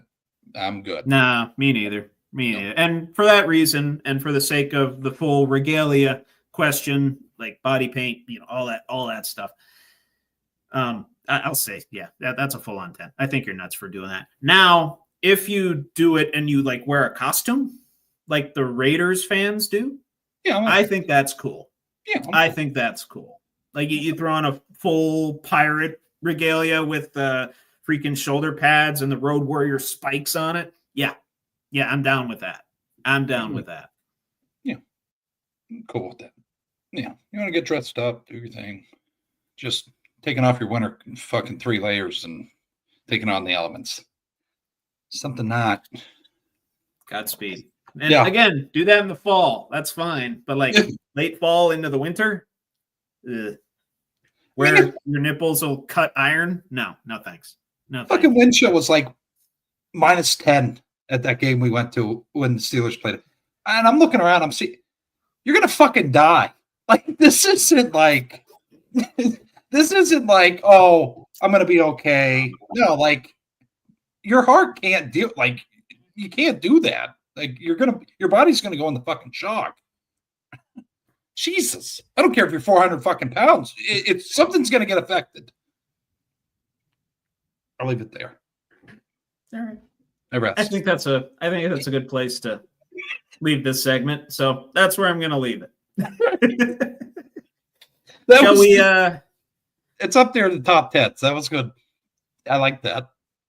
Yeah.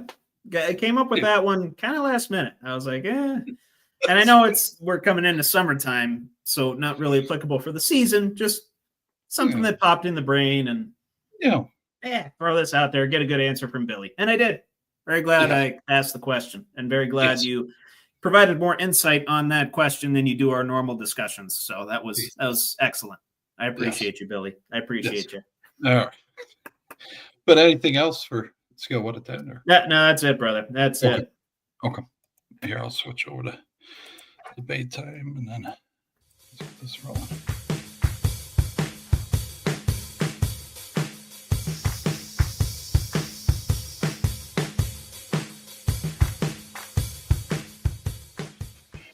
All right. Oh yeah. Mm-hmm. Yes. Me. Do, re, mi, fa, sol, la, di, do. Me. Introducing first. This match is scheduled for one fall. Introducing first. Out of Olean, New York, by way of St. Mary's, Pennsylvania, weighing in at an astounding 230 pounds, right? 240. 240 pounds. Yeah. The baddest man out of Olean. Sure. Damn it, Billy. Drew Billy. Appreciate it. You head down to 7-Eleven at nighttime. I'm going to run like a little girl. But, there's some. Just pop a 6 million, the top upper decky, and you'll be fine. Get some nicotine in you. Get some, what do you call it? Nicotinal courage. You'll be fine. You're a big guy. You know, you're going to. Here, come on. Give me one of these. Come on. Beach ball. Come on. They might have guns down there, though. That's the problem. I don't have a 9mm in my drawstring. But anyways, debate time. That's a hell of a transition there. Jesus, I apologize to the folks. I promise I'll get that. I know I kind of stumbled with the. I did better this week. It's being refined with the intro. Yeah. Okay, it's being refined. Yeah. But debate time here. We got 4 questions, and then stick around for Trevor's portion of the segment as well. Who was the worst wide receiver situation for the Steelers in the past, excluding AB situation? You mean outside of Pickens as well? Yes. Or do we want to include? Yeah, we can include him. Okay. Yeah. I mean, Pickens was getting there. I know Martavis Bryant had some issues, drug problems. Mm-hmm. Not a whole lot of attitude issues, just kind of off the field stuff. Yeah. Plaxico Burress back in the day. I mean, that was more contract disputal sort of stuff. It's probably GP. it's probably George Pickens. And then I would put the Martavis Bryant situation right behind that. Yeah. I'm going to go Cedric Wilson. Oh, okay. Okay. I don't think he was the premier guy for us. He was probably second or third. No, that was Hines. Yeah, Hines was ahead of him at least. We had Randall L at the time too. Yeah. But I think he really opened the door to the domestic violence. Like that whole situation. And then I forgot about that. Yeah, you're right. He won the Super Bowl and then beats the shit out of it. I believe it was his girlfriend, partner, what have you. We're like, whoa, what the fuck? And then I think that situation's up there too. It wasn't highlighted like Santonio Holmes. He couldn't get off the grass. Yep. But no. Of course, there was that famous photo of him floating around on the internet. Well, that and Oh, yes. The rhymes with rude. Yeah. Yeah, no, but I say George is up there just the way that last game I think is always going to be leaving a bad taste in people's mouths. Him giving up on that fucking long ball. Like, what the fuck are you doing? Yeah, but no, good shit, Trevor. Good shit. Greatest sandwich you've ever had. So this includes hamburger, sub, what have you. Is a hot dog a sandwich for the purposes of this question? I think we had this like a fucking year ago. Why a hot dog for the purposes of this question? Yeah, we'll give it that. Okay. I think we agreed on that because that in general is it? You got bread, you got meat. Some people get real bent out of shape with it. I don't know why. It's a sandwich. It's a sandwich. Yeah, I think so. Like a sub's a sandwich, right? If you got a problem, put it in the comments. Yeah. I'd love to hear what you have to say, but I'm okay with a hot dog. Okay. So, I'll kind of categorize both. Weirdly, when I was over in France, and this was almost 10 years ago, so 2016, I forget what the restaurant was called, but the waiter, I couldn't decide what to eat, and the waiter recommended a grilled cheese, and I'm like, grilled cheese, like I can have a grilled cheese in America, it's like a 3-cheese grilled cheese. I'm like, ooh, and it's like a healthy layer of cheese, right. And that was heavenly. It was the best lunch I had when I was over there. I think I had that along with I don't remember exactly what they call them over there, but chips are equivalent of chips and like a soda or something, like a local soda, along with the macaroon. Ooh, famous for the macaroon. Yeah, good shit. One of the better lunches that I've ever had. Yeah. And here's the reason why I asked hot dog. Yeah. Coney Island, Nathan's chili cheese hot dog. I gotta get down there. I do. Hearing about it. You do. It's also 2016. I had a very eventful 2016.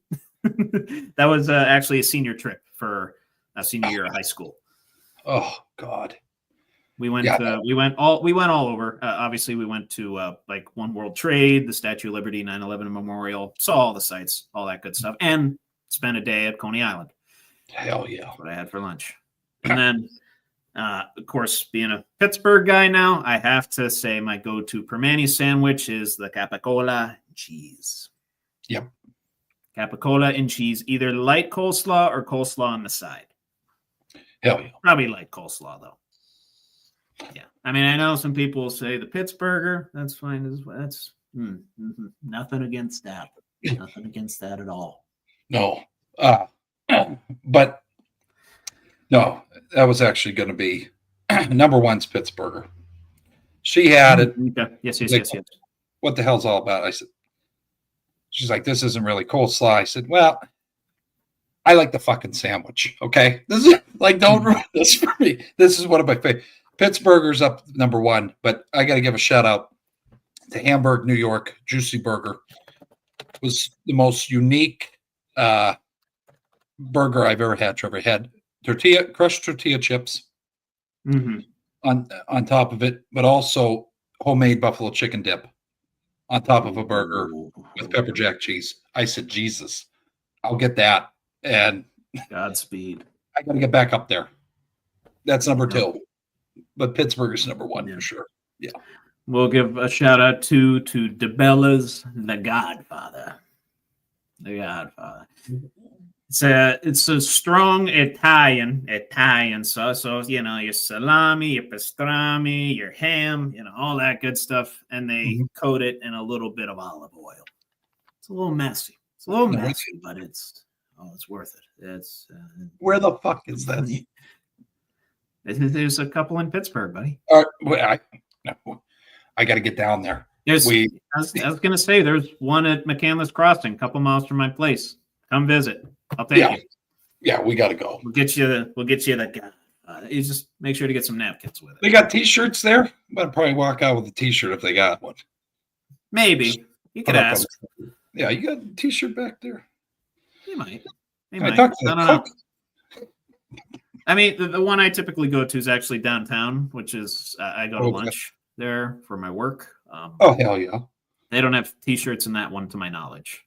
I've only really been to the counter and the register. It's like counter, you pick a number, order your shit, go to the register, beeline out. Old school shit.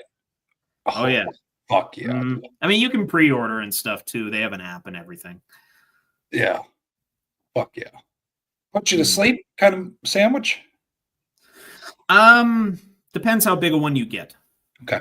If you get like obviously if you get a foot long, yes. Fuck yeah. Yeah, if you get like a 10-inch or even sometimes a 7-inch will put you to sleep, but 5-incher usually you're okay as long as you have the right beverage and snack combination. And also got to give a shout out to anything from Texas Firehouse. Ooh, I will just munch on all day long. Those sandwiches will put you to sleep, but it'll give you like lucid dreams. It's beautiful. Hell yeah, beautiful thing. Good shit. Good shit. Mm-hmm. Yeah, shout out to those places. Indeed. And I could give shout outs to everyone else too, but we'll be here for 3 hours. Yeah, no, that's good. A lot of good sandwiches. Yeah. What song puts you in the party mood? You hear it, you want to drink, you want to party, you want to shake your ass, what have you. Well, anything Lil Jon, really. Low, Shots, all that good stuff. Turn Down for What? Classic, 2010s party song. Anything Post Malone from that era. It's beautiful. Yeah. Circles, Congratulations, Better Now, anything like that. Tossing that on. It's beautiful. As far as country goes, Morgan Wallen's Whiskey Friends. Yep. Luke Combs, Beer Never Broke My Heart. Yep. That's a good one. Toby Keith puts me in a party mood. This Bar. Yep. This Bar. Yes. But the ultimate number one party song for Trevor Dinsmore here, and this little bit out of left field for you, Lil Wayne, Uproar. Okay. You know that one? Yeah. What the I haven't heard that in a while. Yeah. Go. 5, 4, 5, 4, 3, 2, out I one go. That's good shit. Yeah. Yeah. Once that little dun, dun, dun, dun, dun, yeah, my shoulders just go with it, and I'm ready to like slam shots with people.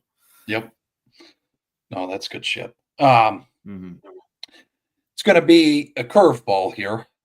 People probably can something along Mac Miller. There is Mac Miller is more like you're at a party to chill. Yeah. Like, you're smoking weed and Mama Donald Trump shit. Yeah. Excuse me, vitamins. You're smoking vitamins. Yes.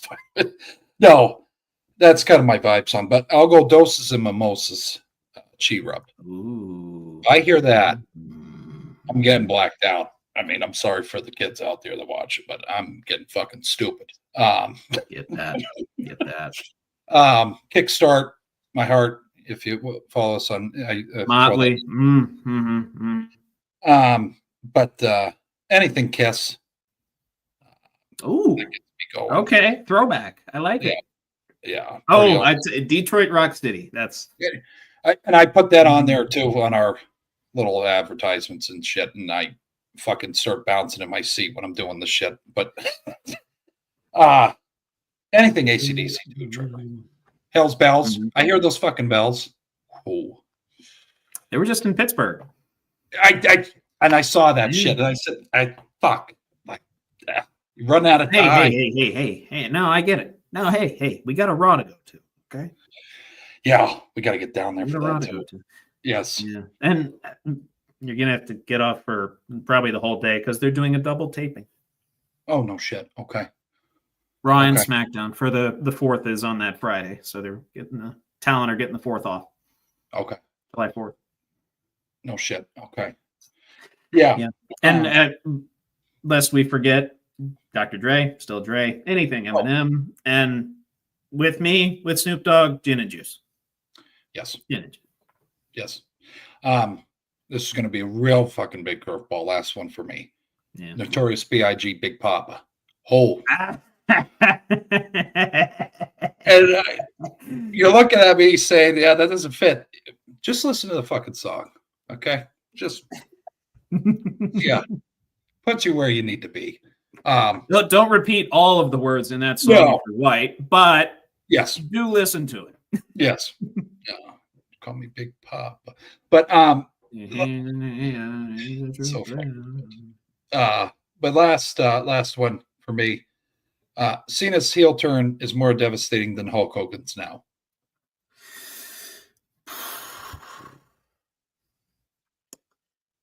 It is oh so close with Hulk Hogan. There.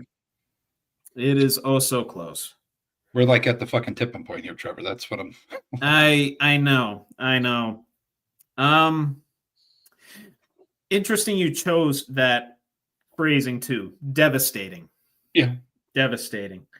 Because from the documentaries that I've seen and the media that I've seen from back in the day, Hulk Hogan was kind of growing sour with the fans anyway.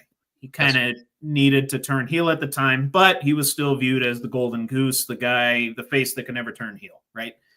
And John Cena, by the way, just proved not too long ago, there is no face that can't turn heel anymore. Maybe other than Rey Mysterio, but yeah. So anyway, Hulk Hogan was somewhat, I don't want to say expected, because it was obviously still like the first or second greatest heel turn of all time, and you need some shock factor for that. So it definitely some big shock factor there. Cena's, though, that broke the heart of millions of children across America. Yeah. And it was the most out of left field one, too. As far as shock value goes, I put Cena's over Hulk Hogan's. So in terms of devastation, I put Cena's over Hulk Hogan's. In terms of overall industry impact, I still have Hogan's above that because Cena's only got a year with this, right? Less than a year. Right. Hulk Hogan still had, 10 years on top of that? Yeah. Had the whole NWO thing and then even came back to WWE in the early 2000s as a face, but did come back originally as a heel, tried to be a heel. WWE fans wouldn't let him be a heel, so he turned face again. Yep. We're not going to have that with Cena. We're not going to have that overall longevity and impact with Cena.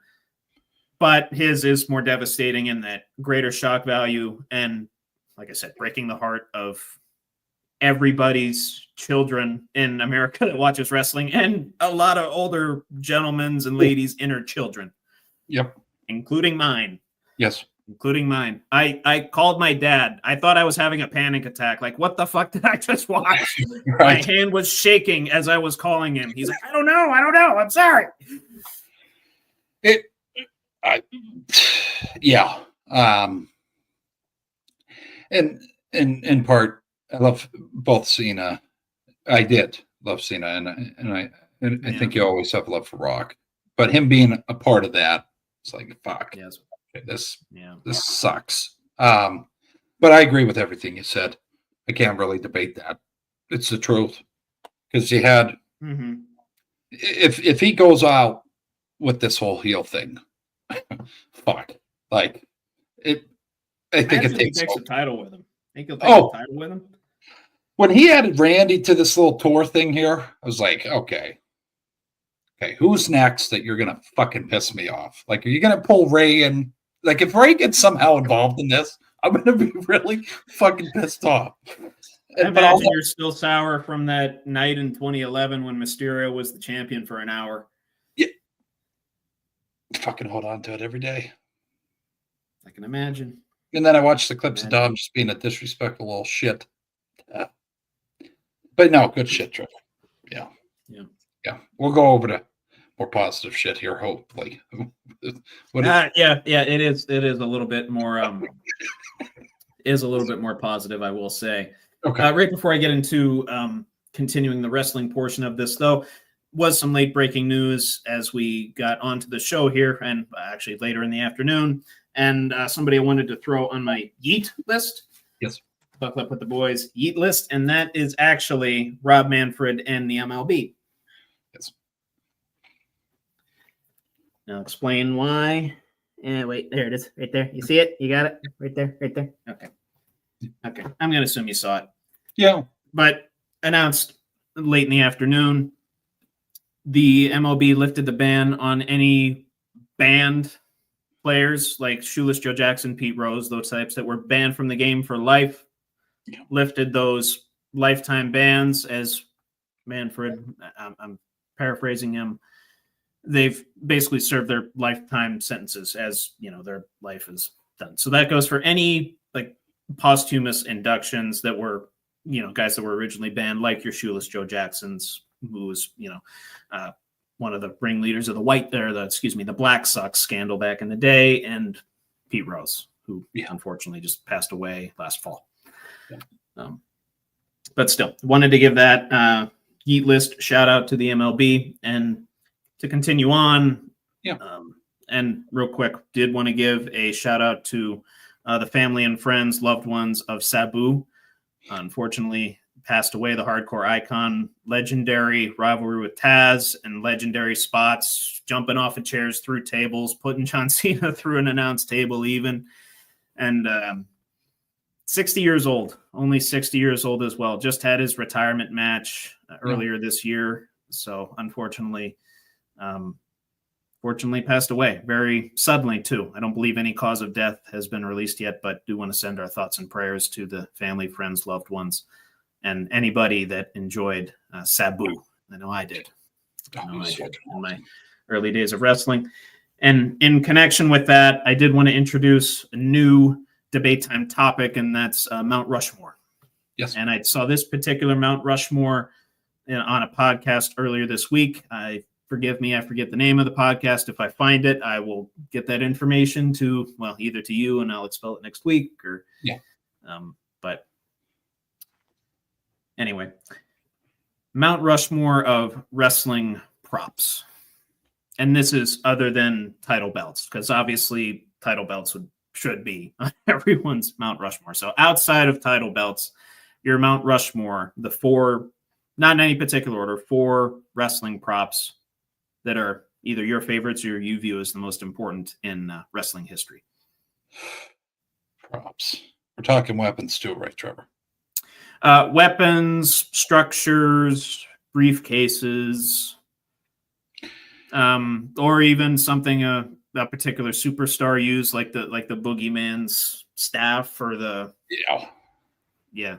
or the Sheamus's shillelagh, something like that. Yeah. I got to go Kindle stick. That's. We'll go real quick. We'll go 1 for 1 here. So okay. Yep. But kendo stick. Yep. Great minds think alike. Yes. Kendo stick. Yeah. I love the kendo stick. Sandman. Yes. Probably influence on that for you as well. And just the overall like whiplash impact. It just leaves more red spots than a chair. And some people discredit because they do cut it so it does make that more slap. And I mean, it's still fucking causing damage, but it's rigged in a way that it's not, gonna fucking kill somebody. It's still painful. Oh fuck yeah! But when you hear that fucking crack, Well, not only that, the holes in the bamboo just makes it aerodynamic. Whack. Yeah. I mean, Yeah. it's, a candlestick for sure. Yeah. Yeah. I like the themed ones that they do, like they did in Puerto Rico when they had Backlash in Puerto Rico a couple years ago. Bad Bunny came out with like a Puerto Rican themed one. That was cool. Yeah. So those are customizable and just a legendary weapon hardcore wrestling. It's beautiful. It's beautiful. Yeah. It's beautiful. But anyway, number 2 for you. Jake the Snake's fucking bag of snake. Oh, Damien. Yeah. Oh, wow. Okay. I like it. Throwback. Watched his biography last week. Yes.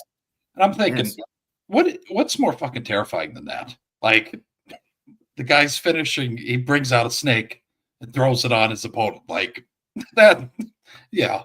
Yeah. I'll do that. Obviously, the snake was defanged. It wasn't Yes. gonna, it did bite Randy Savage for Yes. better part of a couple minutes. Yes. but I nobody was like poisoned or anything like that. Right. They were, non-venomous. Mine is the Money in the Bank briefcase. That has created some of the most legendary moments in WWE history. Yes. Really. I go back to the cash-ins that I can think of off the top of my head. Dolph Ziggler's against Alberto Del Rio in 2013. Seth Rollins, the heist of the century. CM Punk did it twice. Edge did it on The Undertaker. He did it. Edge also did it twice. Yeah. RVD against Cena back in the day. 06. One night stand. It's fucking awesome. So, and on the women's side too, Carmella winning it not too long ago. That was kind of cool as well. So a lot of good moments coming from the Money in the Bank briefcase. I know there's been some winners that weren't necessarily worthy, and sometimes the whole briefcase cash-in thing has kind of been botched, but still, first time they came out with that, and Edge came out and handed it to McMahon and speared John Cena, I don't know, about 14 times and pinned him. Yeah. It's a beautiful thing. Beautiful thing. Yeah. Trying to think here. Thumbtacks. Oh, you like thumbtacks? I just when they bring that fucking sack out and they just pour that out and you just and I don't like the violent. I don't know what people think. I'm into the fucking whole. It's just that shock value when this guy's actually going to fall on tax. Yes, yes. Fuck, like that's not fake. He's actually getting those stuff. Real tax. Yeah. I got to go tax there. Yeah. Yeah. I like it. Yeah. I like it. I'm going with Hell in a Cell. One of the best moments came from those. No. 98 King of the Ring. Jesus. Mankind thrown off the top. Mick For that Foley. alone, I'd probably be on here. Yeah. Or no, he was Mankind at the time. Actually. Oh, Mankind. I mean. Yeah. But one of the iterations of Mick Foley. Yes. That alone probably would have done it for me. But obviously, there's the inaugural match with Shawn Michaels and Kane's debut. If you remember that from back in the day. And a lot of these matches involving The Undertaker, end of an era. Yes. WrestleMania 28. Yeah. And I think of Shane O'Mac jumping off the fucking top. Oh, yeah, jumping. Another one involving The Undertaker. Yes. Yeah. Funny how that works. And Undertaker throwing Rikishi off into the bed of hay, I think it was. Yeah. Because Undertaker wasn't even on the fucking on the table there, right? Shane just, I don't know what the hell. He was. He got off in time. Okay. Because when you watch the clips back, he's just hitting the fucking table. I'm like, well, yeah, because they catch him midair, but no, Taker's sitting there. Yeah. Okay. I was like, he is fucking nuts. If he just did that for shits. Okay. Yeah. No, Hell in the Cell. That's a good one, Trevor. That's good shit. I'm struggling with this last one. I got you. You want me to go 2 here, and then you can give your last one? Yeah. Okay. Maybe this will inspire you. Yes. During a no DQ match, no holds barred, TLC, whatever form of no disqualification match that you desire. Oh, he'll even fatal 4-ways, triple threats, all that stuff. Yep. What's the one weapon that the crowd always chants for? We want tables. Yeah. Yeah. It's gotta be tables. It's gotta be tables. And of course, my favorite tag team of all time, Devon. Get the tables. Yes. Et cetera, et cetera. I think that one's pretty self-explanatory. Yeah. Tables. I'm going to say... And that includes announce tables, by the way. That includes announce tables. All tables. All tables.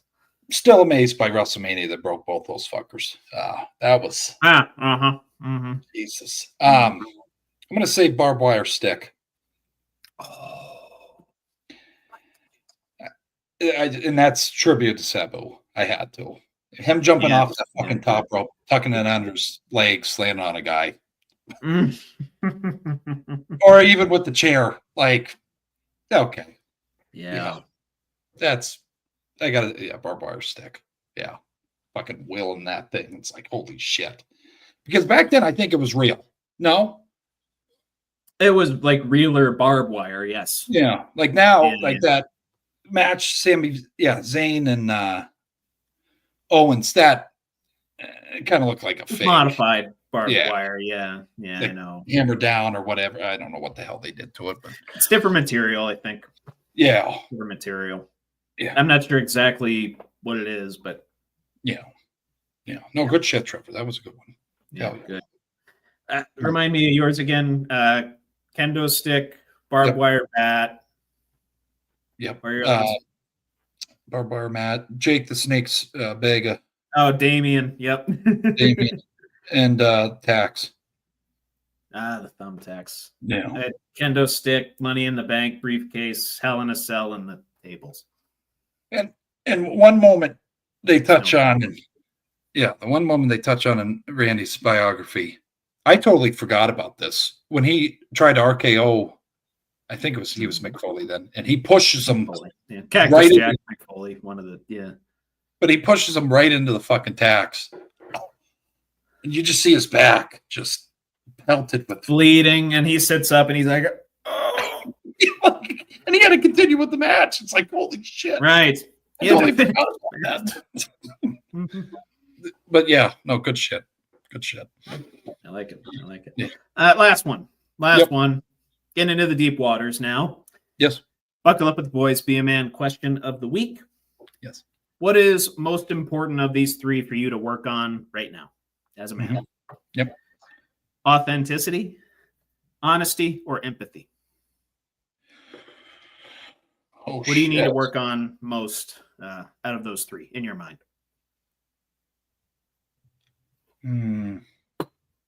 See, I'm a crybaby bitch, so I think we're good on empathy. Okay. Honesty. I think I need to stop being too honest. Okay. That's an interesting perspective. Okay. I think I just need to shut the fuck up sometime. I'll go with authenticity. I think in this world, even with this podcast, yes, we're not the biggest, but we have a good goddamn time. Me and Trevor, I look towards this every Tuesday. I don't do it for the clicks. No, and I think I'd like some more clicks. But yes, but I think you see, we don't put this mask on, this persona on. I think just continuing to work on that. We don't have to, be Pat McAfee. No offense to him or Ben or what have you. Just being true to yourself. I think I just got to work on. Just hey, we're okay. We're having a good time. You don't need to. Yeah, focus on the right things. Yeah. Oh, good. I'd say that. Yeah. PlayStation Party might have their opinion, but we'll. Yeah, no, I got it. Well, that's an outlet, right? Yes. those things in there. So I get it. I get it. You had an interesting take on honesty, that you were too honest. I have an interesting take myself, and it's actually honesty with myself. Honesty with how I am as a person, what my expectations are on a day-to-day basis of my behavior and interactions with people, right. And being honest about my mistakes as well. Not all the time am I good with that. Sometimes it takes some people to call me out on some things that I don't handle correctly, some things that I could be more understanding about or could put more energy towards. So sometimes it takes some external motivation to do that, rather than me kind of tempering my expectations and, being real with myself. I like to be real with other people, but it's easy to do that. It's easy to do that. You're an outsider. You're not in that person's body. You're not in that line of thinking. You're just kind of giving your perspective on things. So I kind of have to look inward and be more honest with how I am as a person, what my flaws are, what I can improve on. Oh, it's good shit. And I think, and I made notion to it last week, that I don't know I don't know who created this app, and I don't know if you started, but that Endel app, I want to talk to that guy, because those sounds and shit put me in a fucking head. I'm trying not to swear during this because this is serious. No, you're good. Yeah. It puts me in a headspace. Like I'm good. Like I don't do vitamins. So I feel like that's the closest thing to vitamins. Like it just like 13 minutes. I think there's like a 15-minute session. I'm just put headphones in and I'm just gone from the world for a little bit. It's helping me with all three of those things, I think. Trying to just chill out. Good. Just chill out. You don't need to be. Sleep is necessary for all three of those to work. Oh, yeah. I'm not staying up as late. Like last night, I think I went to bed. I mean, it's still late too, but usually I'm up till 4 or 5. So it's kind of shutting my brain down a little bit. So yeah. Oh, good. Oh, good. See if we can get you to bed at 1 tonight then. We're gonna try. But no, good answer, my friend. Appreciate you digging into the deep weeds with me in these questions. Well, I think in this world, and Patty Pimblett, I got to give him a shout out. He's very big on mental health, even though he's in a combat sport. I think the world, think through these questions, Trevor. I think we also shine some light on, hey, it's okay for dudes to have problems. Okay, and talk about shit. Yeah. Oh my you don't have to be a tough guy. Everybody has shit. Yeah, but you don't got to be the tough guy all the time. You know what I mean? You can talk about shit like this. It's nice. It's nice. Yeah. It's comforting. It's good shit. But no, anything else? Yeah. Anything else for the folks though, Trevor? Or? Keep an eye out. We'll be doing our NFL schedule reactions next week. Schedule release is tomorrow, I believe, at 8 p.m. So definitely be tuning in to ESPN or any other broadcasting network that's putting that out there. And we'll see where the Steelers end up. And before you know it, we'll be doing our schedule predictions on here. So I can't wait. It's gonna. Yeah, we need football. That'll be fun. I gotta start doing the math of like 2 teams a week when we get to the regular season. I think that's in July. I think we did it around there. Like early July. Yeah. I'd have to go back and look. Yeah.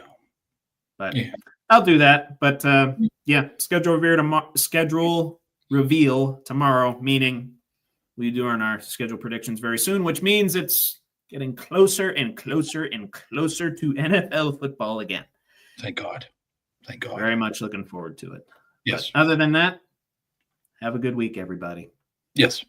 No, we appreciate everybody as always. Have a good day. Have a good night. Stay safe. God bless. Tell whoever enjoys sports to come our way. Your weird neighbor, your uncle, whoever the hell enjoys sports, send them our way. Also, we're working on guest appearances on here as well. Notable guys that have been on before want to retell their story. Maybe add a little kink to it. Are going to be returning as well. I mean, Trevor will let you guys know when that comes out, but We appreciate you, and we'll see you next Tuesday at 8 o'clock. All gas, no brakes. Take care, everybody. Yep.